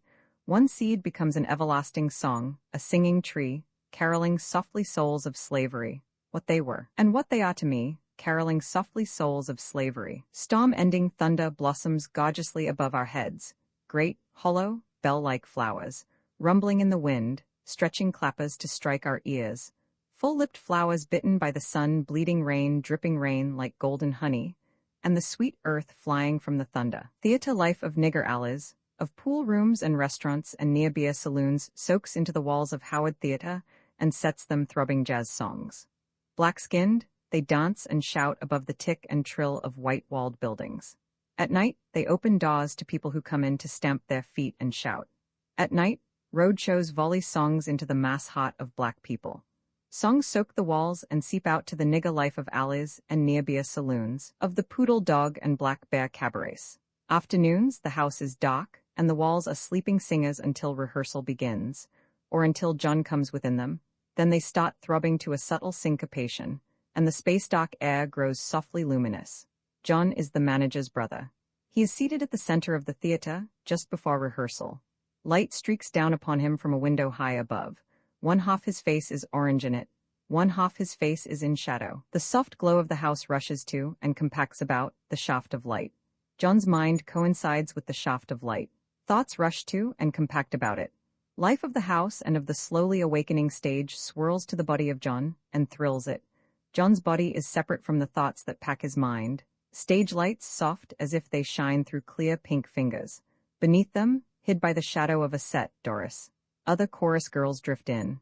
John feels them in the mass, and as if his own body were the mass heart of a black audience listening to them singing, he wants to stamp his feet and shout. His mind, contained above desires of his body, singles the girls out and tries to trace origins and plot destinies. A pianist slips into the pit and improvises jazz. The walls awake. Arms of the girls and their limbs, which jazz, by lifting up their tight street skirts they set free, jab the air and clog the floor in rhythm to the music. Lift your skirts, baby, and talk papa. Crude, individualized, and yet monotonous, John. Soon the director will herd you, my full-lipped, distant beauties, and tame you, and blunt your shop thrusts in loosely suggestive movements appropriate to Broadway. Oh, dance? Soon the audience will paint your dusk faces white and call you beautiful. Oh, dance? Soon oh, dance, I'd like, girls laugh and shout. Sing discordant snatches of other jazz songs, whirl with loose passion into the arms of passing showmen. John, too thick, too easy, too monotonous. Her whom I'd love I'd leave before she knew that I was with her. Her, which, oh dance, I'd like to girls dance and sing, men clap, the walls sing and press inward. They press the men and girls, they press John towards a center of physical ecstasy. Go to it, baby, fan yourself and feed your papa, put, nobody lied, and take when they said I cried over you. No lie. The glitter and color of stacked scenes, the gilt and brass and crimson of the house, converge towards a center of physical ecstasy. John's feet and torso and his blood press in. He wills thought to rid his mind of passion. All right, girls, Alaska. Miss Reynolds, please. The director wants to get the rehearsal through with. The girls line up. John sees the front row, dancing ponies. The rest are in shadow. The leading lady fits loosely in the front. Lack life, monotonous. 1, 2, 3. Music starts. The song is somewhere where it will not strain the leading lady's throat. The dance is somewhere where it will not strain the girls. Above the staleness, one dancer throws herself into it. Doris, John sees her. Her hair, crisp curled, is bobbed, bushy, black hair bobbing about her lemon-colored face. Her lips are curiously full and very red. Her limbs in silk purple stockings are lovely. John feels them, desires her, holds off. John, stage door Johnny, chorus girl. No, that would be all right. Dicty, educated, stuck-up, showgirl. Yep. Her suspicion would be stronger than her passion. It wouldn't work. Keep her loveliness. Let her go. Doris sees John and knows that he is looking at her. Her own glowing is too rich a thing to let her feel the slimness of his diluted passion. Who's that? She asks her dancing partner. Manager's brother, Dicty. Nothin' doin', hon. Doris tosses her head and dances for him until she feels she has him. Then, withdrawing disdainfully, she flirts with the director. Doris, nothin' doin'? How come? Ain't I as good as him? Couldn't I have got an education if I'd wanted one? Don't I know respectable folks, lots of 'em in Philadelphia and New York and Chicago? Ain't I had men as good as him? Better, doctors and lawyers. What's a manager's brother anyhow? 2 steps back and 2 steps front. Say, Mame, where do you get that stuff? Watch me and Doris. If you 2 girls can't listen to what I'm telling you, I know where I can get some who can. Now listen. Mame, go to hell, you black bastard. Doris, what's eatin' at him anyway? Now follow me in this, you girls. It's 3 counts to the right, 3 counts to the left, and then you shimmy. John, and then you shimmy. I'll bet she can. Some good cabaret with rooms upstairs, and what in hell do you think you'd get from it? Y'all going wrong. He is right, get her to herself, Christ, but how she'd bar you after the first 5 minutes. Not if you get her right, she wouldn't. Touch her, I mean, to herself, in some room perhaps, some cheap, dingy bedroom. Hell no, can't be done. But the point is, brother John, it can be done. Get her to herself somewhere, anywhere. Go down in yourself, and she'd be calling you all sorts of asses while you were in the process of going down. Hold 'em, bud. Can't be done. Let her go. Dance and I'll love you, and keep her loveliness. All right now, chicken chaser. Doris and girls, where's Doris? I told you to stay on the stage, didn't I? Well, now that's enough. All right there, Professor, all right. 1, 2, 3, Doris swings to the front. The line of girls, far deep, blurs within the shadow of suspended scenes. Doris wants to dance. The director feels that and steps to one side. He smiles and picks her for a leading lady one of these days. Odd ends of stagemen emerge from the wings and stare and clap. A crap game in the alley suddenly ends. Black faces crowd the rear stage doors.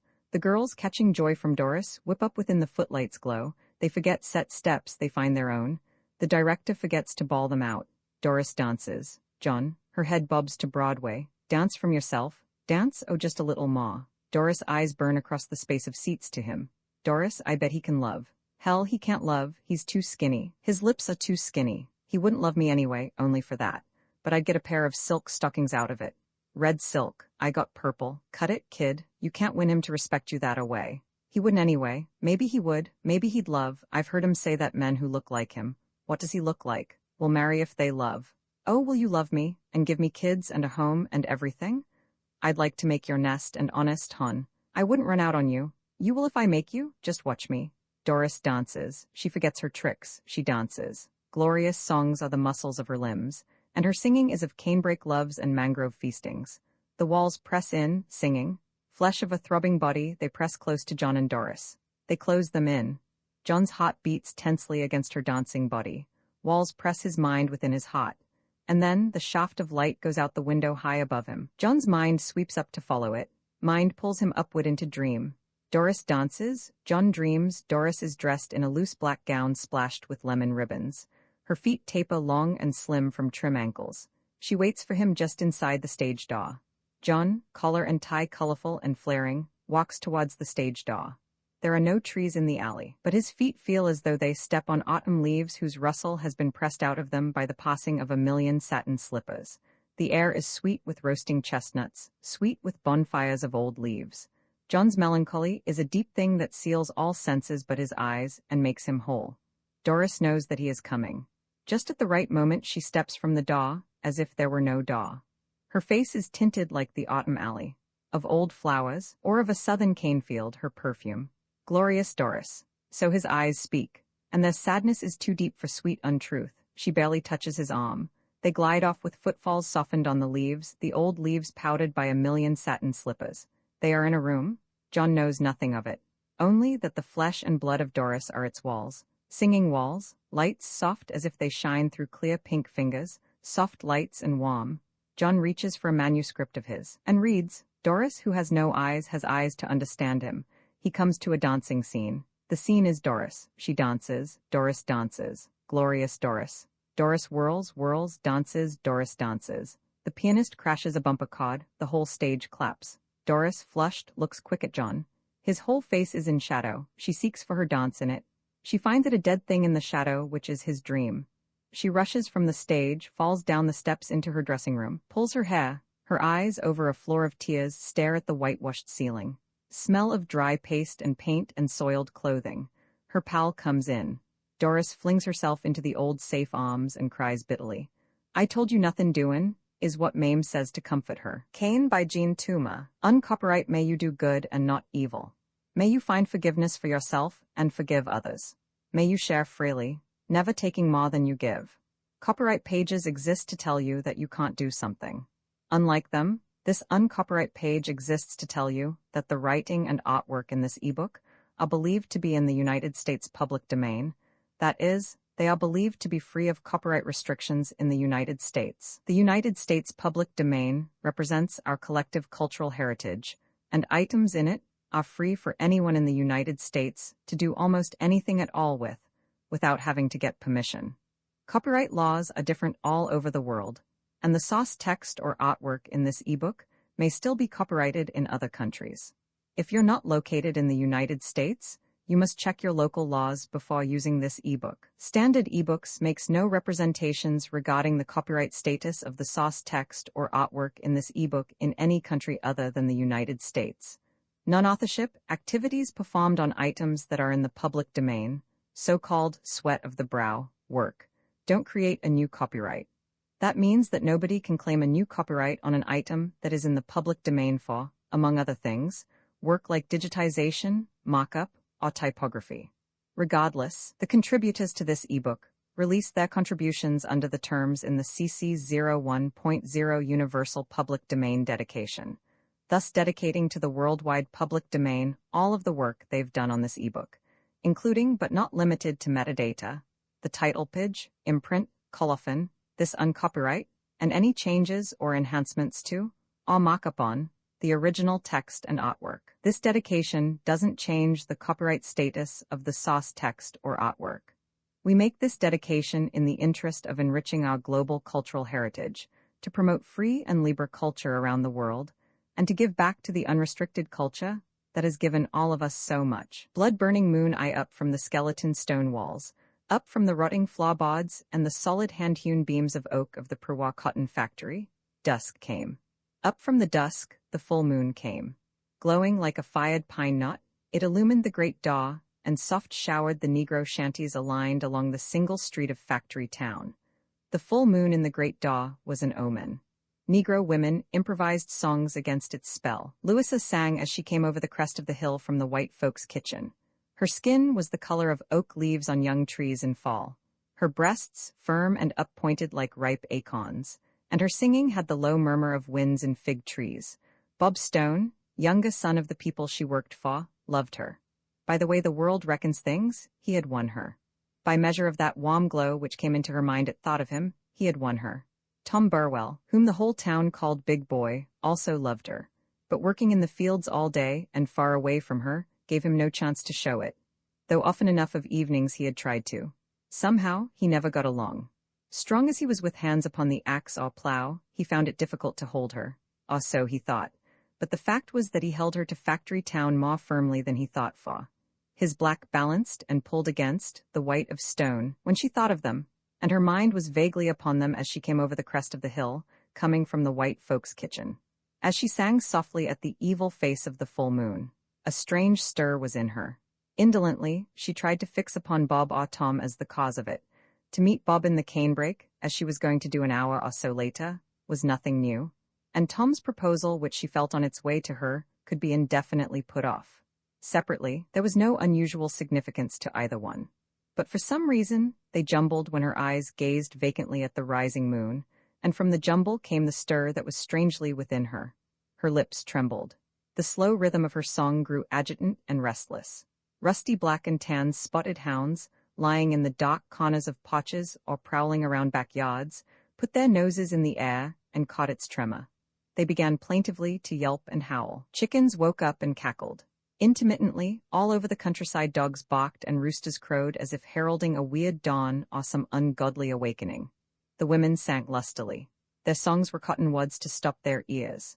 Louisa came down into Factory Town and sank wearily upon the step before her home. The moon was rising towards a thick cloud bank which soon would hide it. Red nigger moon. Sinna, blood-burning moon. Sinna, come out that factory door. Roman 2 up from the deep dusk of a cleared spot on the edge of the forest, a mellow glow arose and spread fanwise into the low-hanging heavens. And all around the air was heavy with the scent of boiling cane. A large pile of cane stalks lay like ribboned shadows upon the ground. A mule, harnessed to a pole, trudged lazily round and round the pivot of the grinder.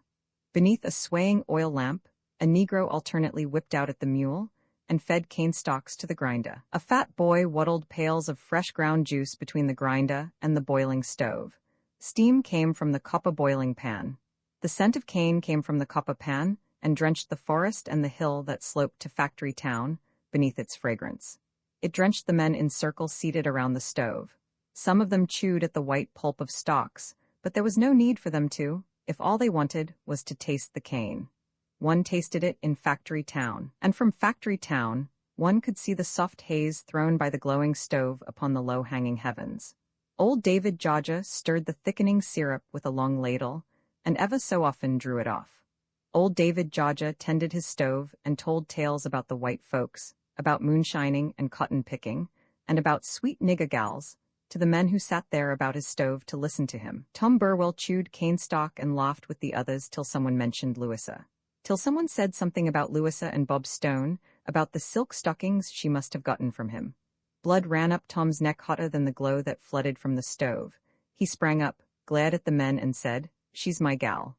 Will Manning laughed. Tom strode over to him, yanked him up and knocked him to the ground. Several of Manning's friends got up to fight for him. Tom whipped out a long knife and would have cut them to shreds if they hadn't ducked into the woods. Tom had had enough. He nodded to old David Georgia and swung down the path to Factory Town. Just then, the dogs started barking and the roosters began to crow. Tom felt funny. Away from the fight, away from the stove, chill got to him. He shivered. He shuddered when he saw the full moon rising towards the cloud bank. He who didn't give a goddam for the fears of old women. He forced his mind to fasten on Louisa. Bob Stone, better not be. He turned into the street and saw Louisa sitting before her home. He went towards her, ambling, touched the brim of a marvelously shaped, spotted, felt hat, said he wanted to say something to her, and then found that he didn't know what he had to say, or if he did, that he couldn't say it. He shoved his big fists in his overalls, grinned, and started to move off. "You all want me, Tom? That's what us wants, show. Louisa, well, here I am, and here I is, but that ain't Ahelpin none, all th same. You wanted to say something? I did that, show, but words is like th spots on dice. No matter how I fumbles 'em, there's times when they just won't come. I dunno why. Seems like th love I feels fo yo done stole 'em tongue. I got it now. Louisa, honey, I ought tell why. I feel I ought cause yo is young and goes church and I has had other gals. But Louisa, I show do love why. Lil gal, I's watched why from them first days when you all sat right here befo yo daw befo th well and sang sometimes in a way that like tea broke 'em hot. I's carried why with me into th fields, day after day, and after that, and I show can plow when yo is there, and I can pick cotton. You sure? Come near beaten ballow yesterday. I show did. You sure? And next year if old Stone'll trust me, I'll have a farm. My own. My bales will buy yo what why gets from white folks now. Silk stockings and purple dresses. 'Cause I don't believe what some folks been whisperin' as to how why gets them things now. White folks always did do for niggas what they likes. And they just can't help alekin yo, Louisa. Bob Stone likes why, 'cause he does. But not th way folks is a whisperin', does he, hon?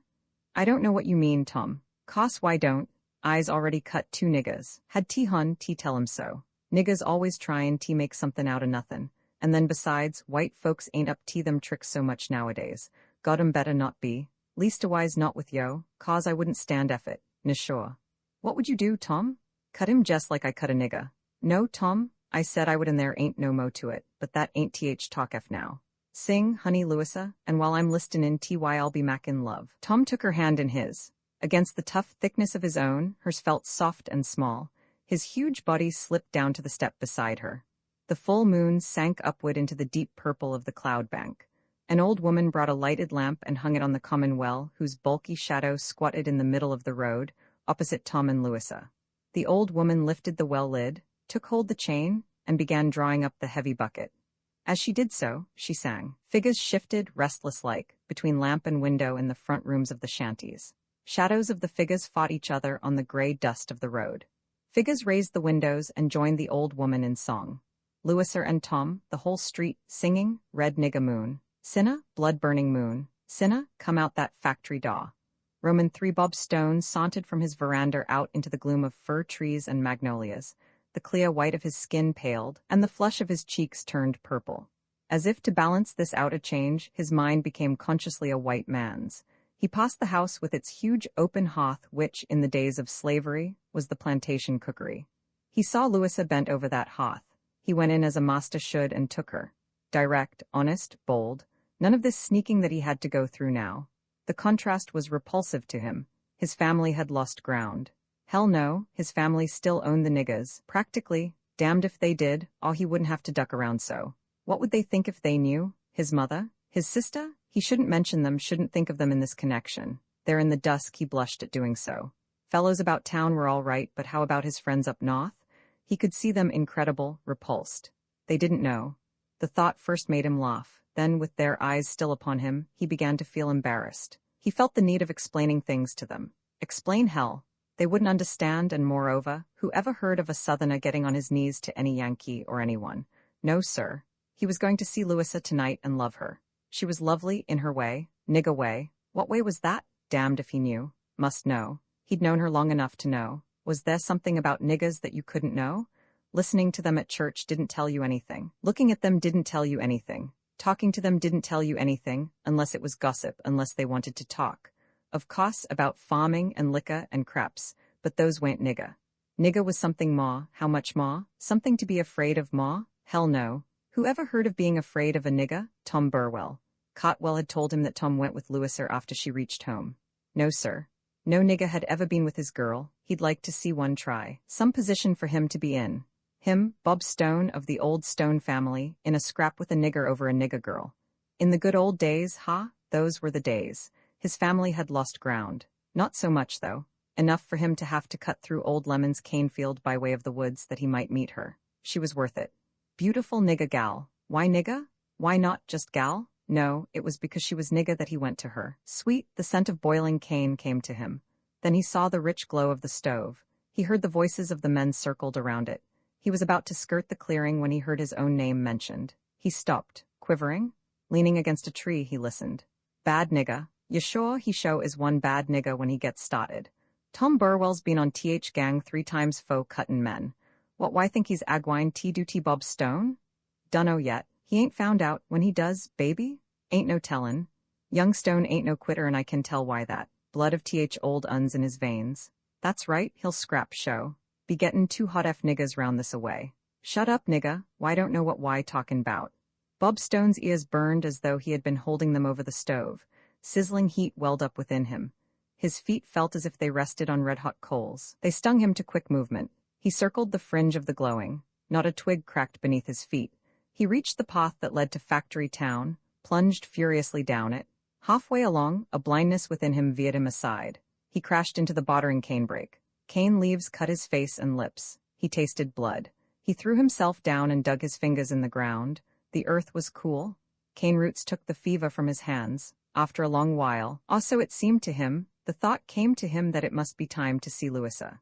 He got to his feet and walked calmly to their meeting place. No Louisa. Tom Burwell had her. Veins in his forehead bulged and distended. Saliva moistened the dried blood on his lips. He bit down on his lips. He tasted blood. Not his own blood, Tom Burwell's blood. Bob drove through the cane and out again upon the road. A hound swung down the path before him towards Factory Town. Bob couldn't see it. The dog loped aside to let him pass. Bob's blind rushing made him stumble over it. He fell with a thud that dazed him. The hound yelped. Answering yelps came from all over the countryside. Chickens cackled. Roosters crowed, heralding the bloodshot eyes of southern awakening. Singers in the town were silenced. They shut their windows down. Palpitant between the rooster crows, a chill hush settled upon the huddled farms of Tom and Louisa. A figure rushed from the shadow and stood before them. Tom popped to his feet. "What's why want?"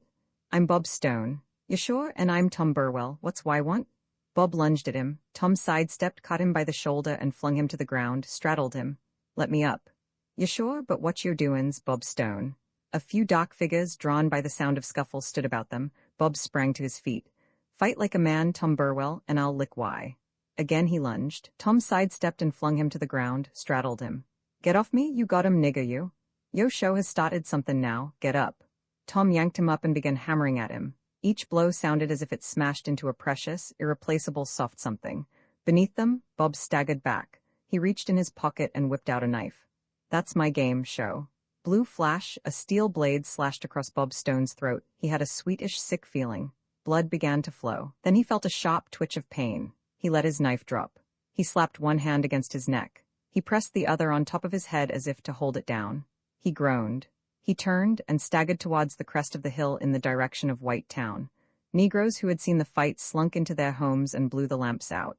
Louisa, dazed, hysterical, refused to go indoors. She slipped, crumbled, her body loosely propped against the woodwork of the well. Tom Burwell leaned against it. He seemed rooted there. Bob reached Broad Street.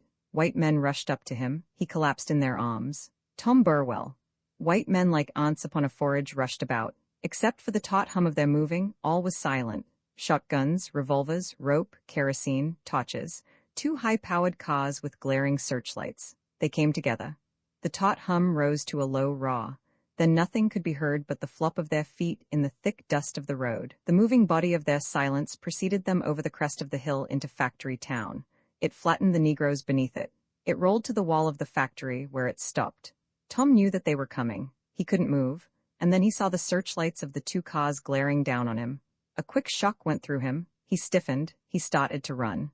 A yell went up from the mob. Tom wheeled about and faced them. They pawed down on him. They swarmed. A large man with dead white face and flabby cheeks came to him and almost jabbed a gun barrel through his guts. "Hands behind why, nigga." Tom's wrists were bound. The big man shoved him to the well. Burn him over it, and when the woodwork caved in, his body would drop to the bottom. 2 deaths for goddam nigga. Louisa was driven back. The mob pushed in. Its pressure, its momentum was too great. Drag him to the factory. Wood and stakes already there. Tom moved in the direction indicated, but they had to drag him. They reached the great door. Too many to get in there. The mob divided and flowed around the walls to either side. The big man shoved him through the door. The mob pressed in from the sides, taut humming. No words. A stake was sunk into the ground. Rotting floorboards piled around it. Kerosene pawed on the rotting floorboards. Tom bound to the stake. His breast was bare. Nail scratches let little lines of blood trickle down and mat into the hair. His face, his eyes were set and stony. Except for irregular breathing, one would have thought him already dead. Torches were flung onto the pile. A great flare muffled in black smoke shot upward. The mob yelled. The mob was silent. Now Tom could be seen within the flames. Only his head, erect, lean, like a blackened stone. Stench of burning flesh soaked the air. Tom's eyes popped. His head settled downward. The mob yelled. Its yell echoed against the skeleton stone walls and sounded like 100 yells. Like 100 mobs yelling. Its yell thudded against the thick front wall and fell back. Ghost of a yell slipped through the flames and out the great door of the factory. It fluttered like a dying thing down the single street of Factory Town. Louisa, upon the step before her home, did not hear it, but her eyes opened slowly. They saw the full moon glowing in the great daw.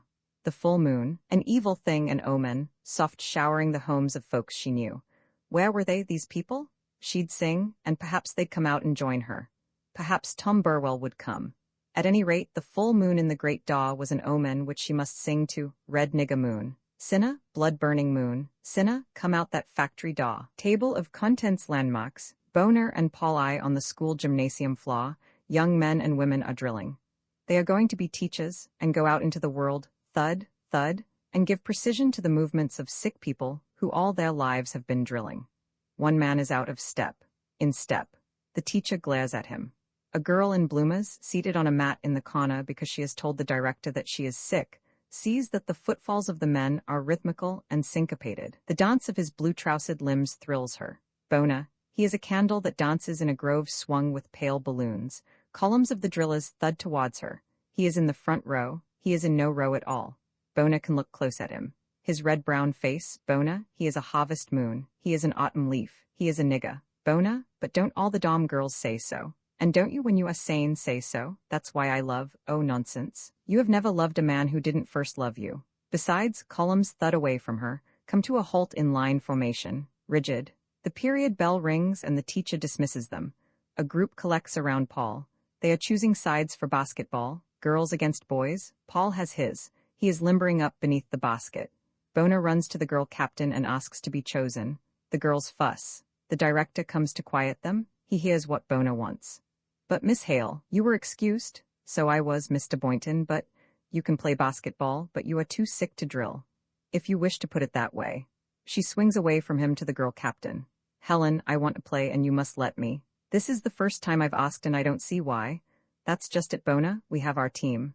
Well, team or no team, I want to play and that's all there is to it. She snatches the ball from Helen's hands and charges down the floor. Helen shrugs. One of the weaker girls says that she'll drop out. Helen accepts this. The team is formed. The whistle blows. The game starts. Bona in center is jumping against Paul. He plays with her. Out jumps her, makes a quick pass, gets a quick return, and shoots a goal from the middle of the floor. Bona burns crimson. She fights and tries to guard him. One of her teammates advises her not to play so hard. Paul shoots his second goal. Bona begins to feel a little dizzy and all in. She drives on, almost hugs Paul to guard him. Near the basket, he attempts to shoot, and Bona lunges into his body and tries to beat his arms. His elbow, going up, gives her a sharp crack on the jaw. She whirls. He catches her. Her body stiffens, then becomes strangely vibrant and bursts to a swift life within her anger. He is about to give way before her hatred when a new passion flares at him and makes his stomach fall. Bona squeezes him. He suddenly feels stifled and wonders why in hell the ring of silly, gaping faces that's caked about him doesn't make way and give him air. He has a swift illusion that it is himself who has been struck. He looks at Bona. Whir. They seem to be human distortions spinning tensely in a fog. Spinning, dizzy, spinning. Bona jerks herself free, flushes a startling crimson, breaks through the bewildered teams and rushes from the hall. Roman 2 Paul is in his room of 2 windows. Outside, the south side L track cuts them in 2. Boner is 1 window. 1 window, Paul. Hurtling loop-jammed L trains throw them in swift shadow. Paul goes to his. Gray slanting roofs of houses are tinted lavender in the setting sun. Paul follows the sun, over the stockyards where a fresh stench is just arising, across wheat lands that are still waving above their stubble, into the sun. Paul follows the sun to a pine-matted hillock in Georgia. He sees the slanting roofs of gray, unpainted cabins tinted lavender. A negress chants a lullaby beneath the mayties of a southern planter. Her breasts are ample for the suckling of a song. She weans it and sends it, curiously weaving, among lush melodies of cane and con. Paul follows the sun into himself in Chicago. He is at Bona's window. With his own glow he looks through a dark pane. Paul's roommate comes in. Say, Paul, I've got a date for you. Come on, shake a leg, will you?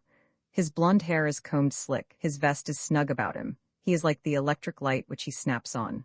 What do I say, Paul? Get a wiggle on. Come on. We haven't got much time by the time we eat and dress and everything. His bustling concentrates on the brushing of his hair. What in hell's getting into Paul of late anyway? Christ, but he's getting moony. It's his blood. Dark blood, moony, doesn't get anywhere unless you boost it. You've got to keep it going, say, Paul. Or it'll go to sleep on you. Dark blood nigga, that's what those jealous she-hens say. Not Bona though, she, from the south, wouldn't want me to fix a date for him and her. Hell of a thing that Paul's doc. You've got to always be answering questions. Say, Paul, for Christ's sake leave that window, can't you? What's it, Hell, I've told you about 50 times, got a date for you, come on. With who? He didn't used to ask, now he does, getting up in the air, getting funny. Here's your hat, wanna smoke, Paul? Here, I've got a match, now come on and I'll tell you all about it on the way to supper. Paul, he's going to life this time, no doubt of that. Quit your kidding. Someday, dear I'm going to kick the living slats out of you, and you won't know what I've done it for. And your slats will bring forth life, beautiful woman, pure food restaurant. Bring me some soup with a lot of crackers, understand, and then a roast beef dinner. Same for you, Paul?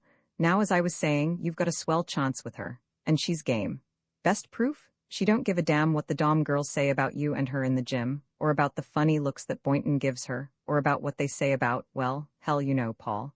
And say, Paul, she's a sweetheart. Tall, not puffy and pretty, more serious and deep, the kind you like these days. And they say she's got a car, and say she's on fire, but you know all about that. She got Helen to fix it up with me. The four of us, remember the last party? Crimson Gardens? Boy? Paul's eyes take on a light that Art can settle in. Roman 3 Art has on his patent leather pumps and fancy vest. A loose fall coat is swung across his arm. His face has been massaged, and over a close shave, powdered, it is a healthy pink, the blue of evening tints a purple pallor. Art is happy and confident in the good looks that his mirror gave him, bubbling over with a joy he must spend now if the night is to contain it all. His bubbles, too, are curiously tinted purple as Paul watches them. Paul, contrary to what he had thought he would be like, is cool like the dusk, and like the dusk, detached. His dark face is a floating shade in evening's shadow. He sees Art, curiously. Art is a purple fluid, carbon-charged, that effervesces besides him. He loves Art. But is it not queer, this pale purple facsimile of a red-blooded Norwegian friend of his? Perhaps for some reason, white skins are not supposed to live at night. Surely enough nights would transform them fantastically or kill them. And their red passion? Night paled that too and made it moony. Moony, that's what Art thought of him. Bona didn't, even in the daytime. Bona, would she be pale? Impossible. Not that red glow, but the conviction did not set his emotion flowing. Come right in, won't you? The young ladies will be right down. Oh, Mr. Karlstrom, do play something for us while you are waiting. We just love to listen to your music. You play so well. Houses and dom sitting rooms are places where white faces seclude themselves at night. There is a reason. Art sat on the piano and simply tore it down. Jazz, the picture of our poets, hung perilously. Paul, I've got to get the kid to play that stuff for me in the daytime. Might be different. Ma himself. Ma nigga. Different? There is. Curious, though. The girls come in. Art stops playing and almost immediately takes up a petty quarrel where he had last left it with Helen. Bona, black hair curled staccato, sharply contrasting with Helen's puffy yellow, holds Paul's hand. She squeezes it. Her own emotion supplements the return pressure. And then, for no tangible reason, her spirits drop. Without them, she is nervous and slightly afraid. She resents this. Paul's eyes are critical. She resents Paul. She flares at him. She flares to poise and security. Shall we be on our way? Yes, Bona, certainly. The boulevard is sleek in asphalt and with arc lights and limousines aglow. Dry leaves scamper behind the whir of cars. The scent of exploded gasoline that mingles with them is faintly sweet. Mellow stone mansions overshadow clapboard homes which now resemble Negro shanties in some southern alley. Boner and Paul, and Art and Helen, move along an island-like, far-stretching strip of leaf-soft ground. Above them, worlds of shadow planes and solids, silently moving. As if on one of these, Paul looks down on Bona. No doubt of it, her face is pale. She is talking. Her words have no feel to them.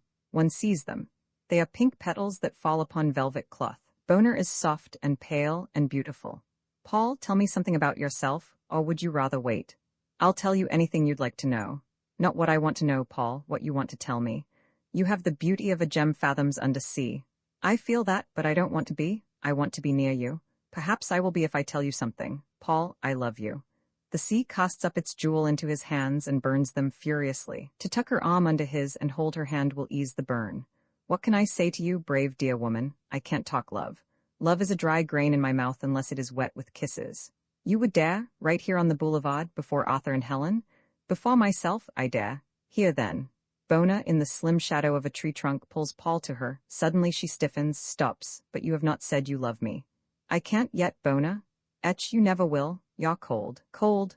Bona, colored, cold, wrong somewhere. She hurries and catches up with Art and Helen. Roman for Crimson Gardens. Hurrah, so one feels. People, University of Chicago students, members of the Stock Exchange, a large Negro in crimson uniform who guards the door, had watched them enter. Had leaned towards each other over ash-smeared tablecloths and highballs and whispered, "What is he, a Spaniard, an Indian, an Italian, a Mexican, a Hindu, or a Japanese?" Art had at first fidgeted under their stares. "What are you looking at, you goddam pack of owl-eyed hyenas?" But soon settled into his fuss with Helen and forgot them. A strange thing happened to Paul. Suddenly he knew that he was apart from the people around him, apart from the pain which they had unconsciously caused. Suddenly he knew that people saw, not attractiveness in his dark skin, but difference. Their stares, giving him to himself, filled something long empty within him, and were like green blades sprouting in his consciousness. There was fullness and strength and peace about it all. He saw himself, cloudy but real. He saw the faces of the people at the tables round him. White lights, or as now, the pink lights of the crimson gardens gave a glow and immediacy to white faces. The pleasure of it, equal to that of love or dream, of seeing this. Art and Bona and Helen, he'd look. They were wonderfully flushed and beautiful. Not for himself, because they were. Distantly, who were they anyway? God, if he knew them, he'd come in with them. Of that he was sure. Come where? Into life? Yes, no, into the crimson gardens, a pot of life. A carbon bubble. Would it look purple if he went out into the night and looked at it? His sudden starting to rise almost upset the table. What in hell, pardon, what's the matter, Paul? I forgot my cigarettes, you're smoking one. So I am, pardon me. The waiter straightens them out, takes their order. What in hell's eating, Paul? Mooney ain't the word for it, from bad to worse. And those goddam people staring so. Paul's a queer fish.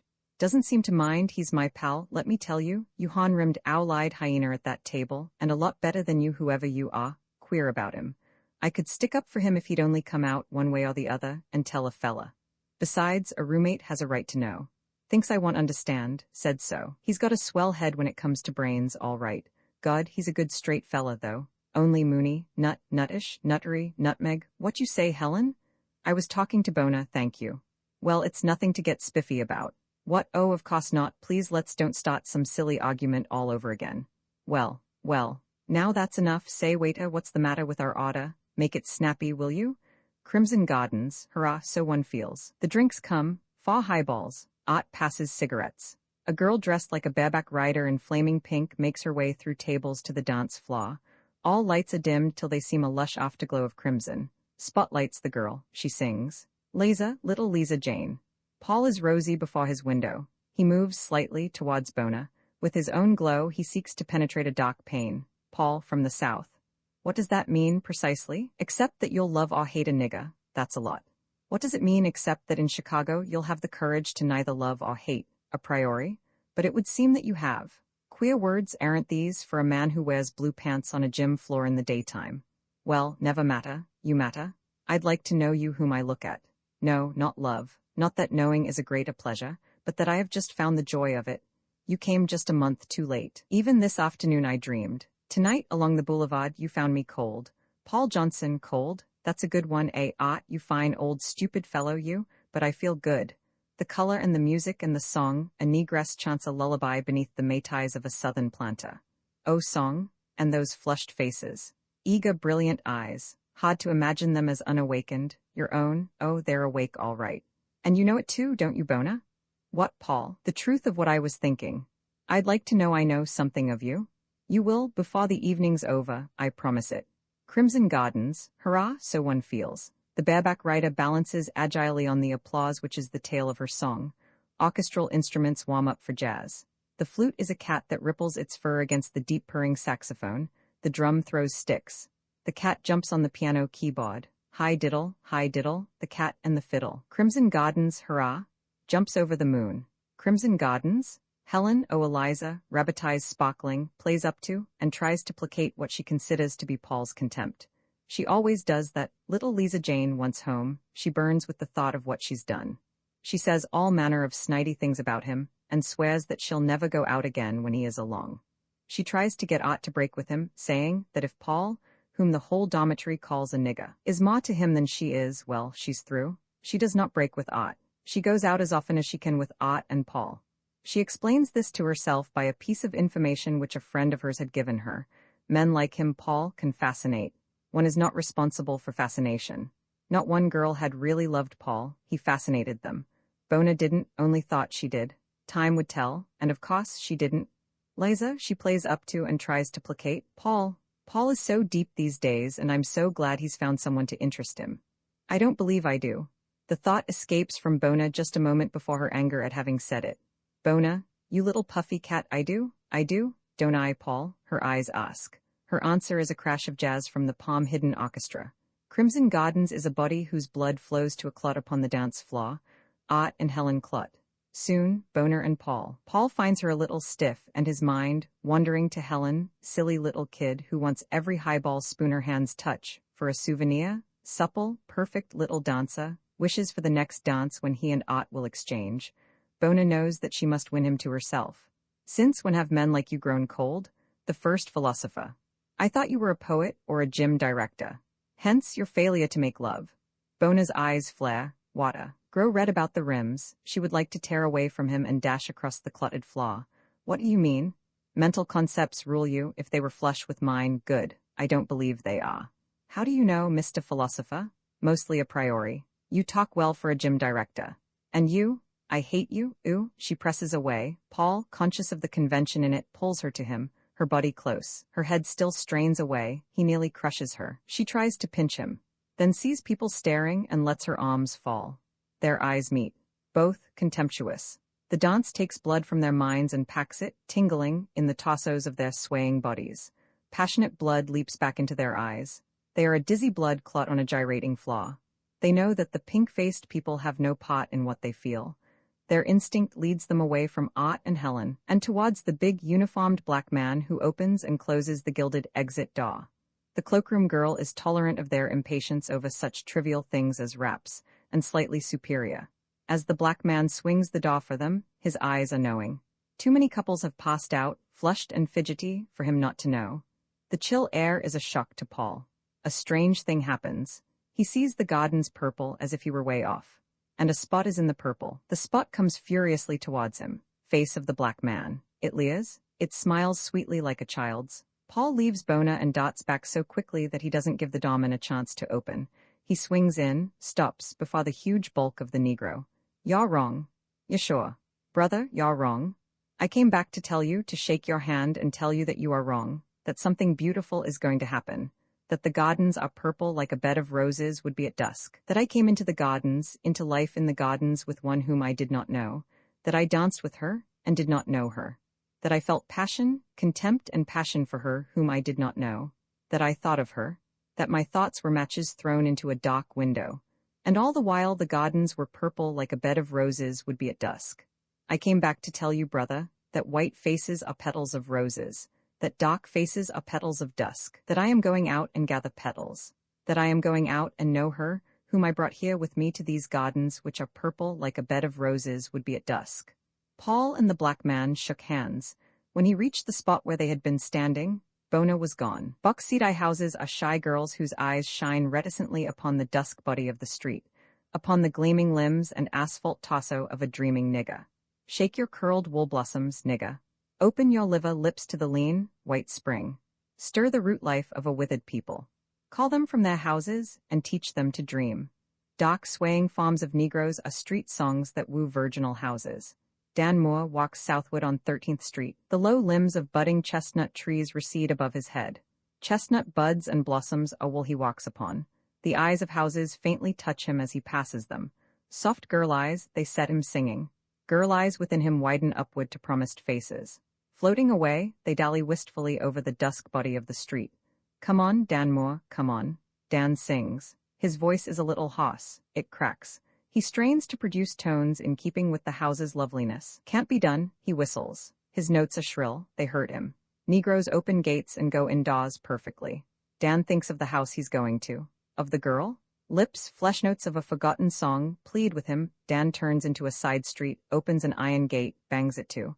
Mounts the steps and searches for the bell. Funny, he can't find it. He fumbles around. The thought comes to him that someone passing by might see him and not understand, might think that he is trying to sneak to break in. Dan, break in, get an axe and smash in. Smash in their faces, I'll show him. Break into an engine house, steal 1,000 horsepower fire truck. Smash in with the truck, I'll show him, grab an axe and brain him, cut him up. Jack the Ripper, baboon from the zoo, and then the cops come. No, I ain't a baboon, I ain't Jack the Ripper, I'm a poor man out of work. Take your hands off me, you bull-necked bears. Look into my eyes. I am Dan Moore. I was born in a cane field. The hands of Jesus touched me. I am come to a sick world to heal it. Only the other day, a dope fiend brushed against me. Don't laugh, you mighty, juicy, meat hook men. Give me your fingers and I will peel them as if they were ripe bananas. Someone might think he is trying to break in, he'd better knock. His knuckles are raw bone against the thick glass door. He waits, no one comes. Perhaps they haven't heard him. He raps again. This time, harder, he waits. No one comes. Someone is surely in. He fancies that he sees their shadows on the glass. Shadows of gorillas. Perhaps they saw him coming and don't want to let him in. He knocks. The tension of his arms makes the glass rattle. Hurried steps come towards him. The door opens. Please, you might break the glass, the bell. Oh, Mr. Moore, I thought it must be some stranger. How do you do? Come in, won't you? Muriel? Yes, I'll call her. Take your things off. Won't you? And have a seat in the parlor. Muriel will be right down. Muriel? Oh, Muriel. Mr. Moore to see you. She'll be right down. You'll pardon me, won't you? So glad to see you. Her eyes are weak. They are bluish and watery from reading newspapers. The blue is steel. It gimlets Dan while her mouth flaps amiably to him. Dan, nothing for you to see, old musclehead. Dare I show you? If I did, delirium would furnish you headlines for a month. Now look here. That's enough. Go long, woman. Say some nasty thing and I'll kill you. Huh, bet a damned sight not. Ta-ta, Mrs. Pribby. Mrs. Pribby retreats to the rear of the house. She takes up a newspaper. There is a sharp click as she fits into her chair and draws it to the table. The click is metallic like the sound of a bolt being shot into place. Dan's eyes sting. Sinking into a soft couch, he closes them. The house contracts about him. It is a sharp-edged, mossed, metallic house. Bolted. About Mrs. Pribby. Bolted to the endless rows of metal houses. Mrs. Pribby's house. The rows of houses belong to other Mrs. Pribbys. No wonder he couldn't sing to them. Dan, what's Muriel doing here? God, what a place for her. What's she doing? Putting her stockings on. In the bathroom. Come out of there, Dan Moore. People must have their privacy. Peeping Toms, I'll never peep. I'll listen. I like to listen. Dan goes to the wall and places his ear against it. A passing street car, and something vibrant from the earth, sends a rumble to him. That rumble comes from the earth's deep caw. It is the mutter of powerful underground races. Dan has a picture of all the people rushing to put their ears against walls, to listen to it. The next world savior is coming up that way. Coming up. A continent sinks down. The new world Christ will need consummate skill to walk upon the waters where huge bubbles burst, thuds of Muriel coming down. Dan turns to the piano and glances through a stack of jazz music sheets. Jai Jaibo, Jai Jaibo? Hello, Dan, stranger, what brought you here? Muriel comes in, shakes hands, and then clicks into a high-armed seat under the orange glow of a flaw lamp. Her face is fleshy. It would tend to costness, but for the fresh, fragrant something which is the life of it. Her hair like an Indian's, but more curly and bushed and vagrant. Her nostrils flare. The flushed ginger of her cheeks is touched orange by the shower of color from the lamp. Well, you haven't told me. You haven't answered my question, stranger. What brought you here? Dan feels the pressure of the house, of the rear room, of the rows of houses, shift to Muriel. He is light. He loves her. He is doubly heavy. Don't know. Muriel wanted to see you, wanted to talk to see you and tell you that I know what you've been through, what pain the last few months must have been. Let's don't mention that. But why not, Muriel? Please. But Muriel, life is full of things like that. One grows strong and beautiful in facing them. What else is life? I don't know, Dan, and I don't believe I care. What's the use? Let's talk about something else. I hear there's a good show at the Lincoln this week. Yes, so Harry was telling me going. Tonight. Dan starts to rise. I didn't know. I don't want to keep you. It's all right. You don't have to go till Bernice comes, and she won't be here till 8. I'm all dressed. I'll let you know. Thanks. Silence. The rustle of a newspaper being turned comes from the rear room.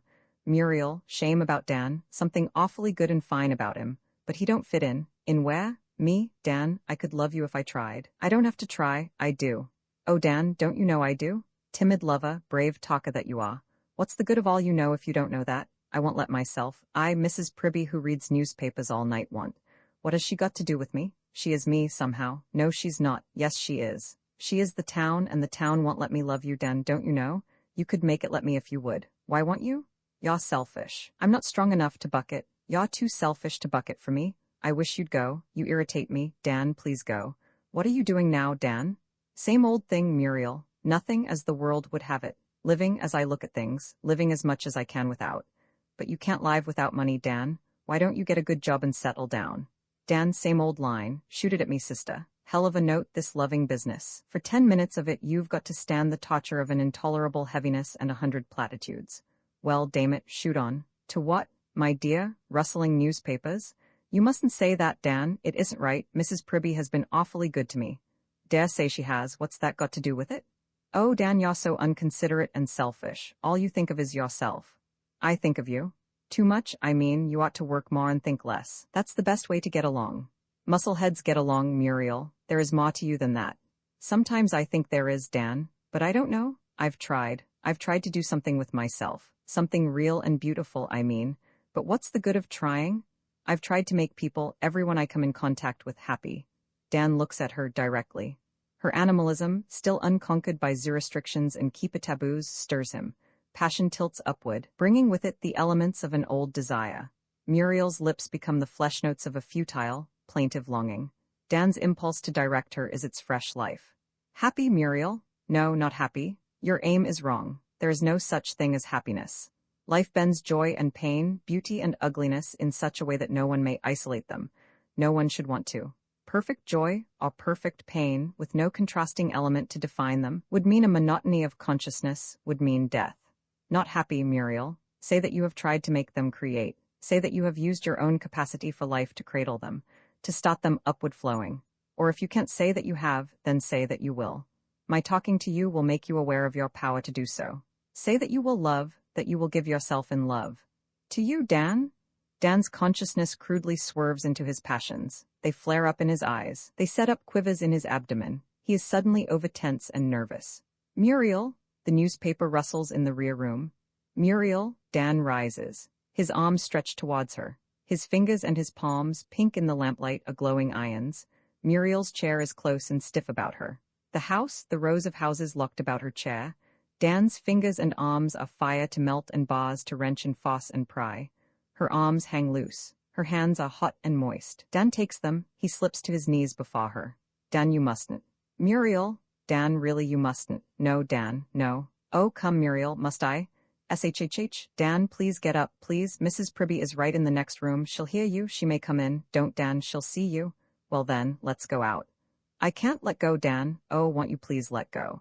Muriel tries to pull her hands away. Dan tightens his grip. He feels the strength of his fingers. His muscles are tight and strong. He stands up, thrusts out his chest. Muriel shrinks from him.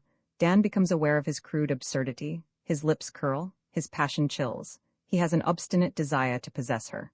Muriel, I love you, I want you. Whatever the world of Pribby says, damn your Pribby. Who is she to dictate my love? I've stood enough of her, enough of you. Come here. Muriel's mouth works in and out, her eyes flash and waggle. She wrenches her hands loose and fosses them against his breast to keep him off. Dan grabs her wrists, wedges in between her arms. Her face is close to him. It is hot and blue and moist, ugly. Come here now. Don't, Dan, oh don't, what are you killing? What's weak in both of us and a whole litter of pribbes? For once in your life you're going to face what's real, by God. A sharp rap on the newspaper in the rear room cuts between them. The rap is like cool, thick glass between them. Dan is hot on one side. Muriel, hot on the other. They straighten, gaze fearfully at one another. Neither moves. A clock in the rear room strikes 8. 8 slow, cool sounds. Burness. Muriel fastens on her image. She smooths her dress. She adjusts her skirt. She becomes prim and cool. Rising, she skirts Dan as if to keep the glass between them. Dan, gyrating nervously above the easy swing of his limbs, follows her to the parlor door. Muriel retreats before him till she reaches the landing of the steps that lead upstairs. She smiles at him. Dan sees his face in the hall mirror. He runs his fingers through his hair, reaches for his hat and coat and puts them on. He moves towards Muriel. Muriel steps backward up one step. Dan's jaw shoots out. Muriel jerks her arm in warning of Mrs. Pribby. She gasps and turns and starts to run. Noise of a chair scraping as Mrs. Pribby rises from it, ratchets down the hall. Dan stops. He makes a wry face, wheels round, goes out, and slams the door. Roman 2 people come in slowly, mutta, laughs, flutta, wishad wash. I've changed my work clothes, and fill vacant seats of Lincoln Theatre.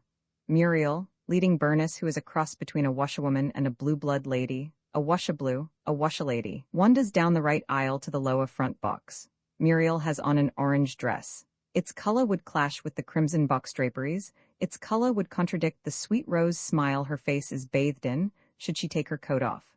She'll keep it on. Pale purple shadows rest on the planes of her cheeks. Deep purple comes from her thick shocked hair. Orange of the dress goes well with these.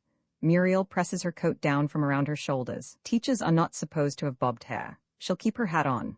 She takes the first chair and indicates that Burness is to take the one directly behind her.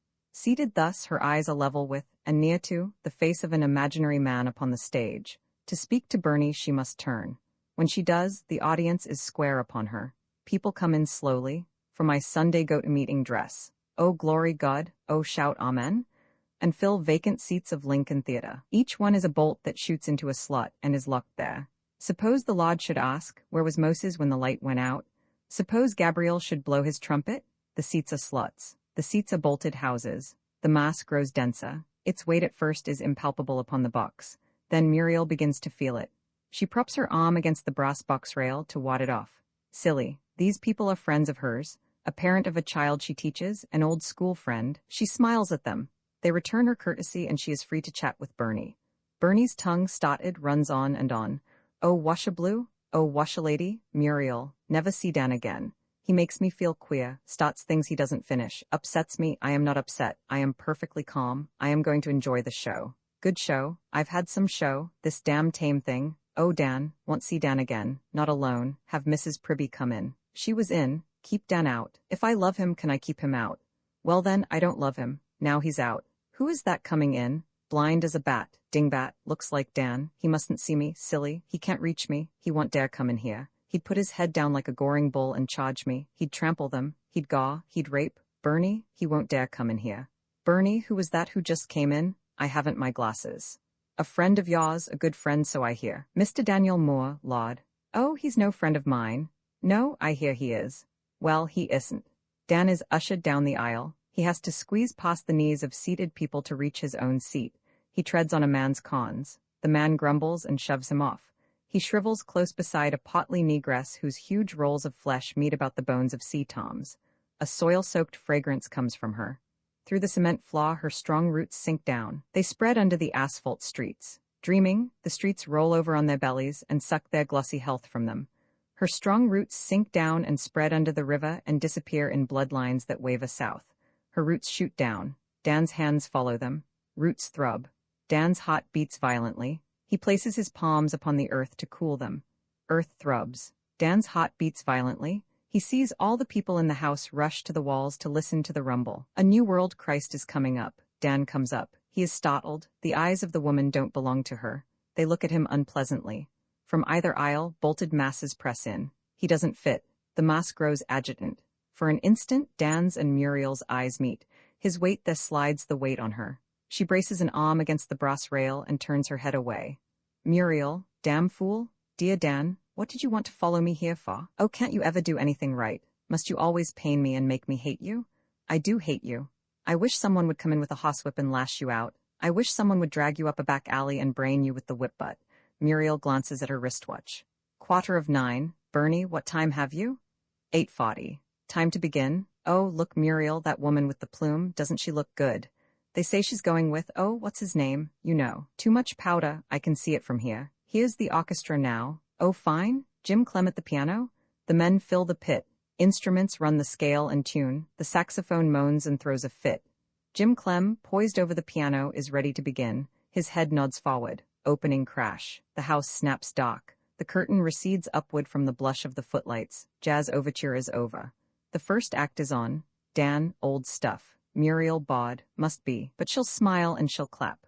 Do what yaw bid you, she slave. Look at her. Sweet, tame woman in a brass box seat. Clap, smile, fawn, clap. Do what yaw bid, drag me in with you. Dirty me. Prop me in your brass box seat. I'm there, am I not? Because of you? He slave? Slave of a woman who is a slave. I'm a damned sight worse than you are. I sing your praises, beauty. I exalt thee, O Muriel. A slave, thou art greater than all freedom because I love thee. Dan fidgets and disturbs his neighbors. His neighbors glare at him. He glares back without seeing them. The man whose cons have been trod upon speaks to him. Keep quiet, can't you, mister? Other people have paid their money besides yourself to see the show. The man's face is a blur about two sullen liquid things that are his eyes. The eyes dissolve in the surrounding vagueness. Dan suddenly feels that the man is an enemy whom he has long been looking for. Dan bristles, glares furiously at the man. All right then. Look at the show, I'm not stopping you. SHHH from someone in the rear. Dan turns around. It's that man there who started everything. I didn't say a thing to him until he tried to start something. What have I got to do with whether he has paid his money or not? That's the manager's business. Do I look like the manager? SHHH? You're right. SHHH. Don't tell me to SHHH. Tell him, that man there, he started everything. If what he wanted was to start a fight, why didn't he say so? The man leans forward. Better be quiet, sonny, I ain't said a thing about fight yet. It's a good thing you haven't. Esichichichich. Dan grips himself, another act is on. Dwarfs, dressed like prize fighters, foreheads bulging like boxing gloves, are led upon the stage. They are going to fight for the heavyweight championship. Gruesome. Dan glances at Muriel. He imagines that she shudders. His mind curves back into himself and picks up tail ends of experiences. His eyes are open, mechanically. The dwarfs pound and bruise and bleed each other on his eyeballs. Dan, but she was some baby, and not vulgar either. Funny how some women can do those things. Muriel dancing like that? Hell, she rolled and wobbled. Her buttocks rocked. She pulled up her dress and showed her pink draws. Baby? And then she caught my eyes. Don't know what my eyes had in them. Yes, I do. God, don't I though? Sometimes I think, Dan Moore, that your eyes could burn clean, burn clean, burn clean. The gong rings. The dwarfs set to. They spar grotesquely, playfully, until one lands a stiff blow. This makes the other saw. He commences slugging. A real scrap is on. Time, the dwarfs go to their corners and are sponged and fanned off. Gloves bulge from their wrists. Their wrists are necks for the tight-faced gloves. The fellow to the right lets his eyes roam over the audience. He sights Muriel. He grins. Dan, those silly women arguing feminism. Here's what I should have said to them. It should be clear to you women that the proposition must be stated thus: me, horizontally above her. Action, perfect strokes downward oblique. Hence, man dominates because of limitation. So it shall be until women learn their stuff.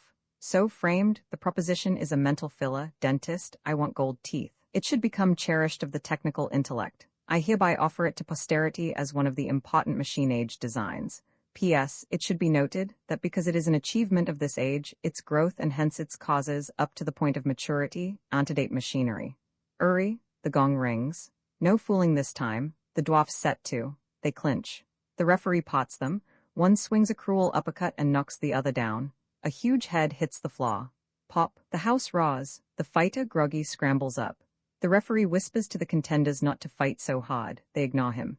They charge, their heads jab like boxing gloves, they kick and spit and bite, they pound each other furiously. Muriel pounds, the house pounds, cut lips, bloody noses.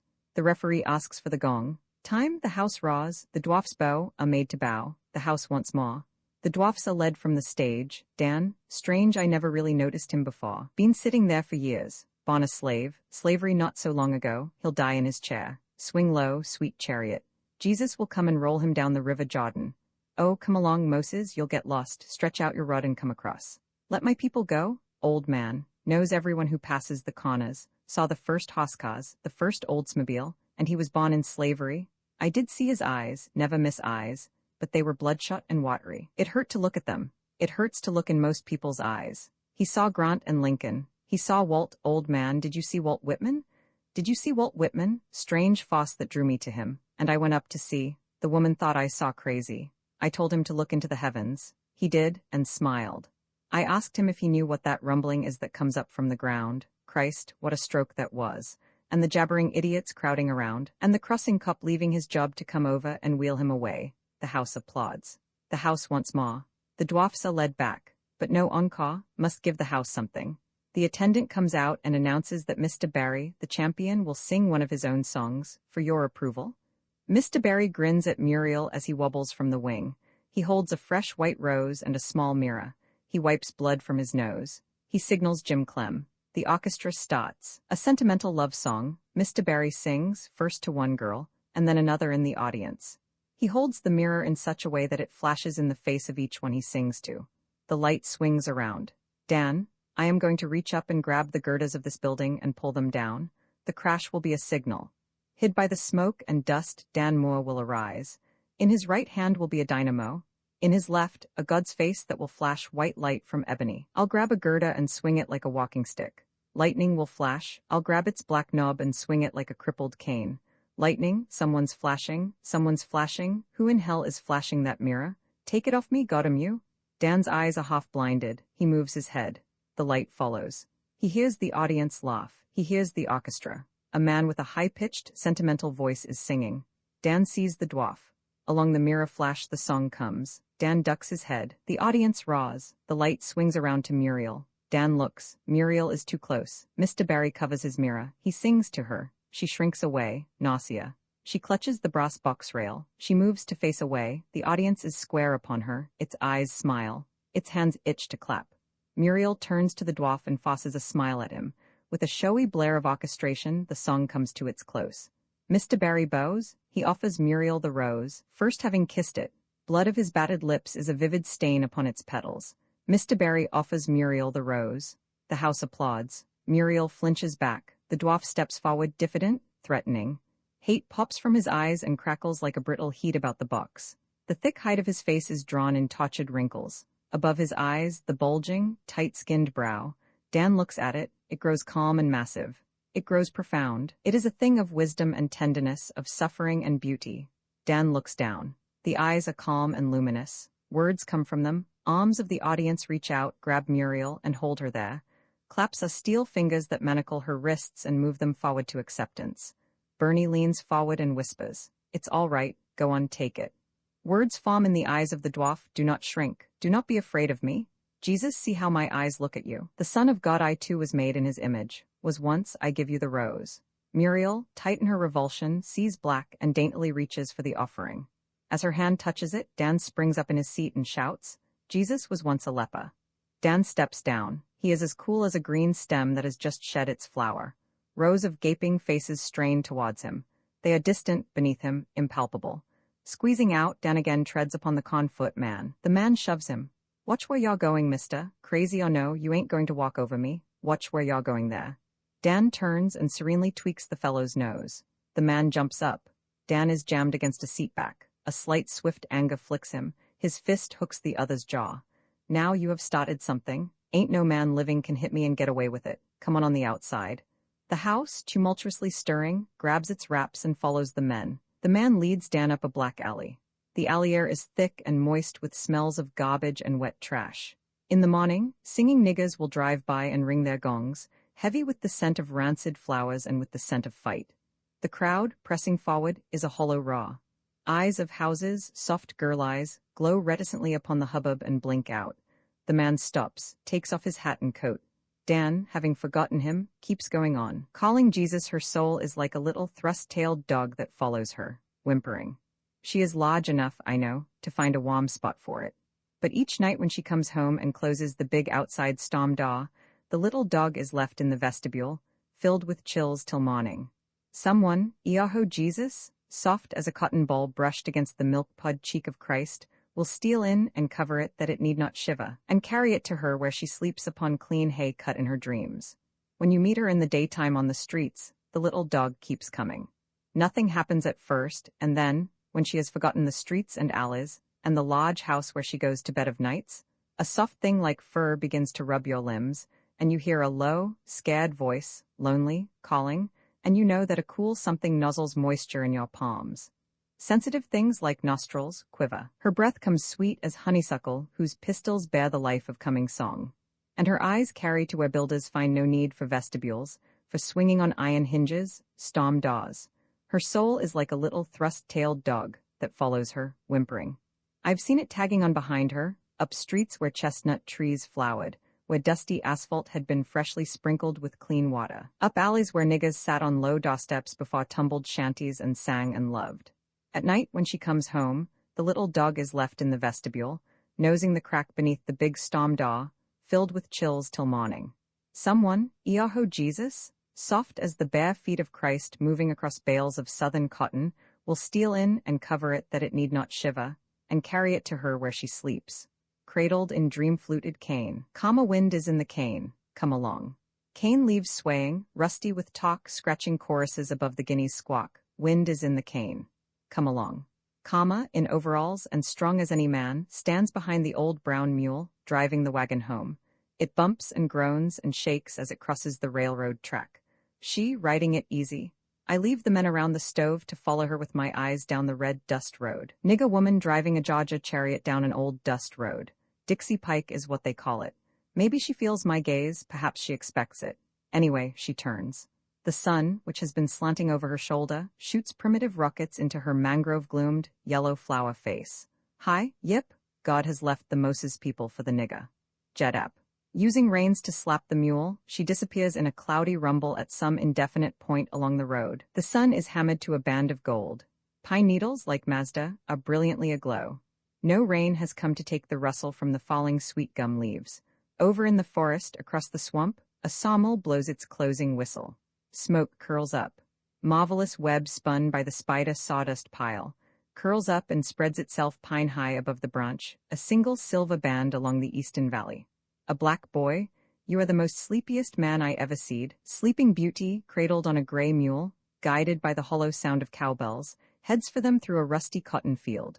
From down the railroad track, the chug-chug of a gas engine announces that the repair gang is coming home. A girl in the yard of a whitewashed shack not much larger than the stack of wand ties piled before it, sings. Her voice is loud. Echoes like rain sweep the valley. Dusk takes the polish from the rails. Lights twinkle in scattered houses. From far away, a sad, strong song. Pungent and composite, the smell of farmyards is the fragrance of the woman. She does not sing, her body is a song. She is in the forest, dancing. Torches flare, juju men, gree-gree witch doctors, torches go out, the Dixie pike has grown from a goat path in Africa. Night, Foxy, the bitch, slicks back her ears and barks at the rising moon. Wind is in the con, come along. Con leaves swaying, rusty with talk, scratching choruses above the guinea's squawk. Wind is in the con, come along. Kama's tale is the crudest melodrama. Her husband's in the gang, and it's her fault he got there. Working with a contractor, he was away most of the time. She had others. No one blames her for that. He returned one day and hung around the town where he picked up week-old boasts and rumors. Bain accused her. She denied. He couldn't see that she was becoming hysterical. He would have liked to take his fists and beat her. Who was strong as a man. Stronger. Words, like corkscrews, wormed to her strength. It fizzled out. Grabbing a gun, she rushed from the house and plunged across the road into a canebrake. There, in quarter heaven shone the crescent moon. Bain was afraid to follow till he heard the gun go off. Then he wasted half an hour gathering the neighbor men. They met in the road where lamplight showed tracks dissolving in the loose earth about the cane. The search began. Moths flickered the lamps. They put them out. Really, because she still might be live enough to shoot. Time and space have no meaning in a cane field. No more than the interminable stalks. Someone stumbled over her. A cry went up. From the road, one would have thought that they were cornering a rabbit or a skunk. It is difficult carrying dead weight through cane. They placed her on the sofa. A curious, nosy somebody looked for the wound. This fussing with her clothes aroused her. Her eyes were weak and pitiable for so strong a woman. Slowly, then like a flash, Bain came to know that the shot she fired, with averted head, was aimed to whistle like a dying hornet through the cane. Twice deceived, and one deception proved the other. His head went off, slashed one of the men who'd helped the man who'd stumbled over her. Now he's in the gang. Who was her husband? Should she not take others, this Kama, strong as a man, whose tale as I have told it is the crudest melodrama? Wind is in the cane. Come along. Cane leaves swaying, rusty with talk, scratching choruses above the guinea's squawk. Wind is in the cane. Come along. Coloff and Cane was published in 1923 by Jean Toomer.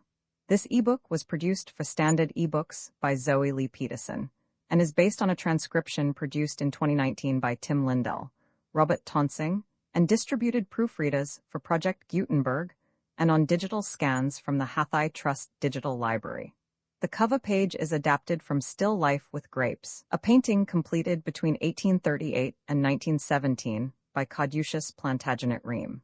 The cover and title pages feature the League Spaten and Sots Mill Gaudy typefaces created in 2014 and 2009 by the League of Movable Type. This edition was released on July 16, 2025, 1:45 p.m., and is based on revision 660E545. The first edition of this ebook was released on April 11, 2021, 6:34 p.m. You can check for updates to this ebook, view its revision history, or download it for different e-reading systems at standardbooksorg/ebooks/GeneTuma/Cane. The volunteer-driven Standard eBooks project relies on readers like you to submit typos, corrections, and other improvements. Anyone can contribute at Standard Booksorg.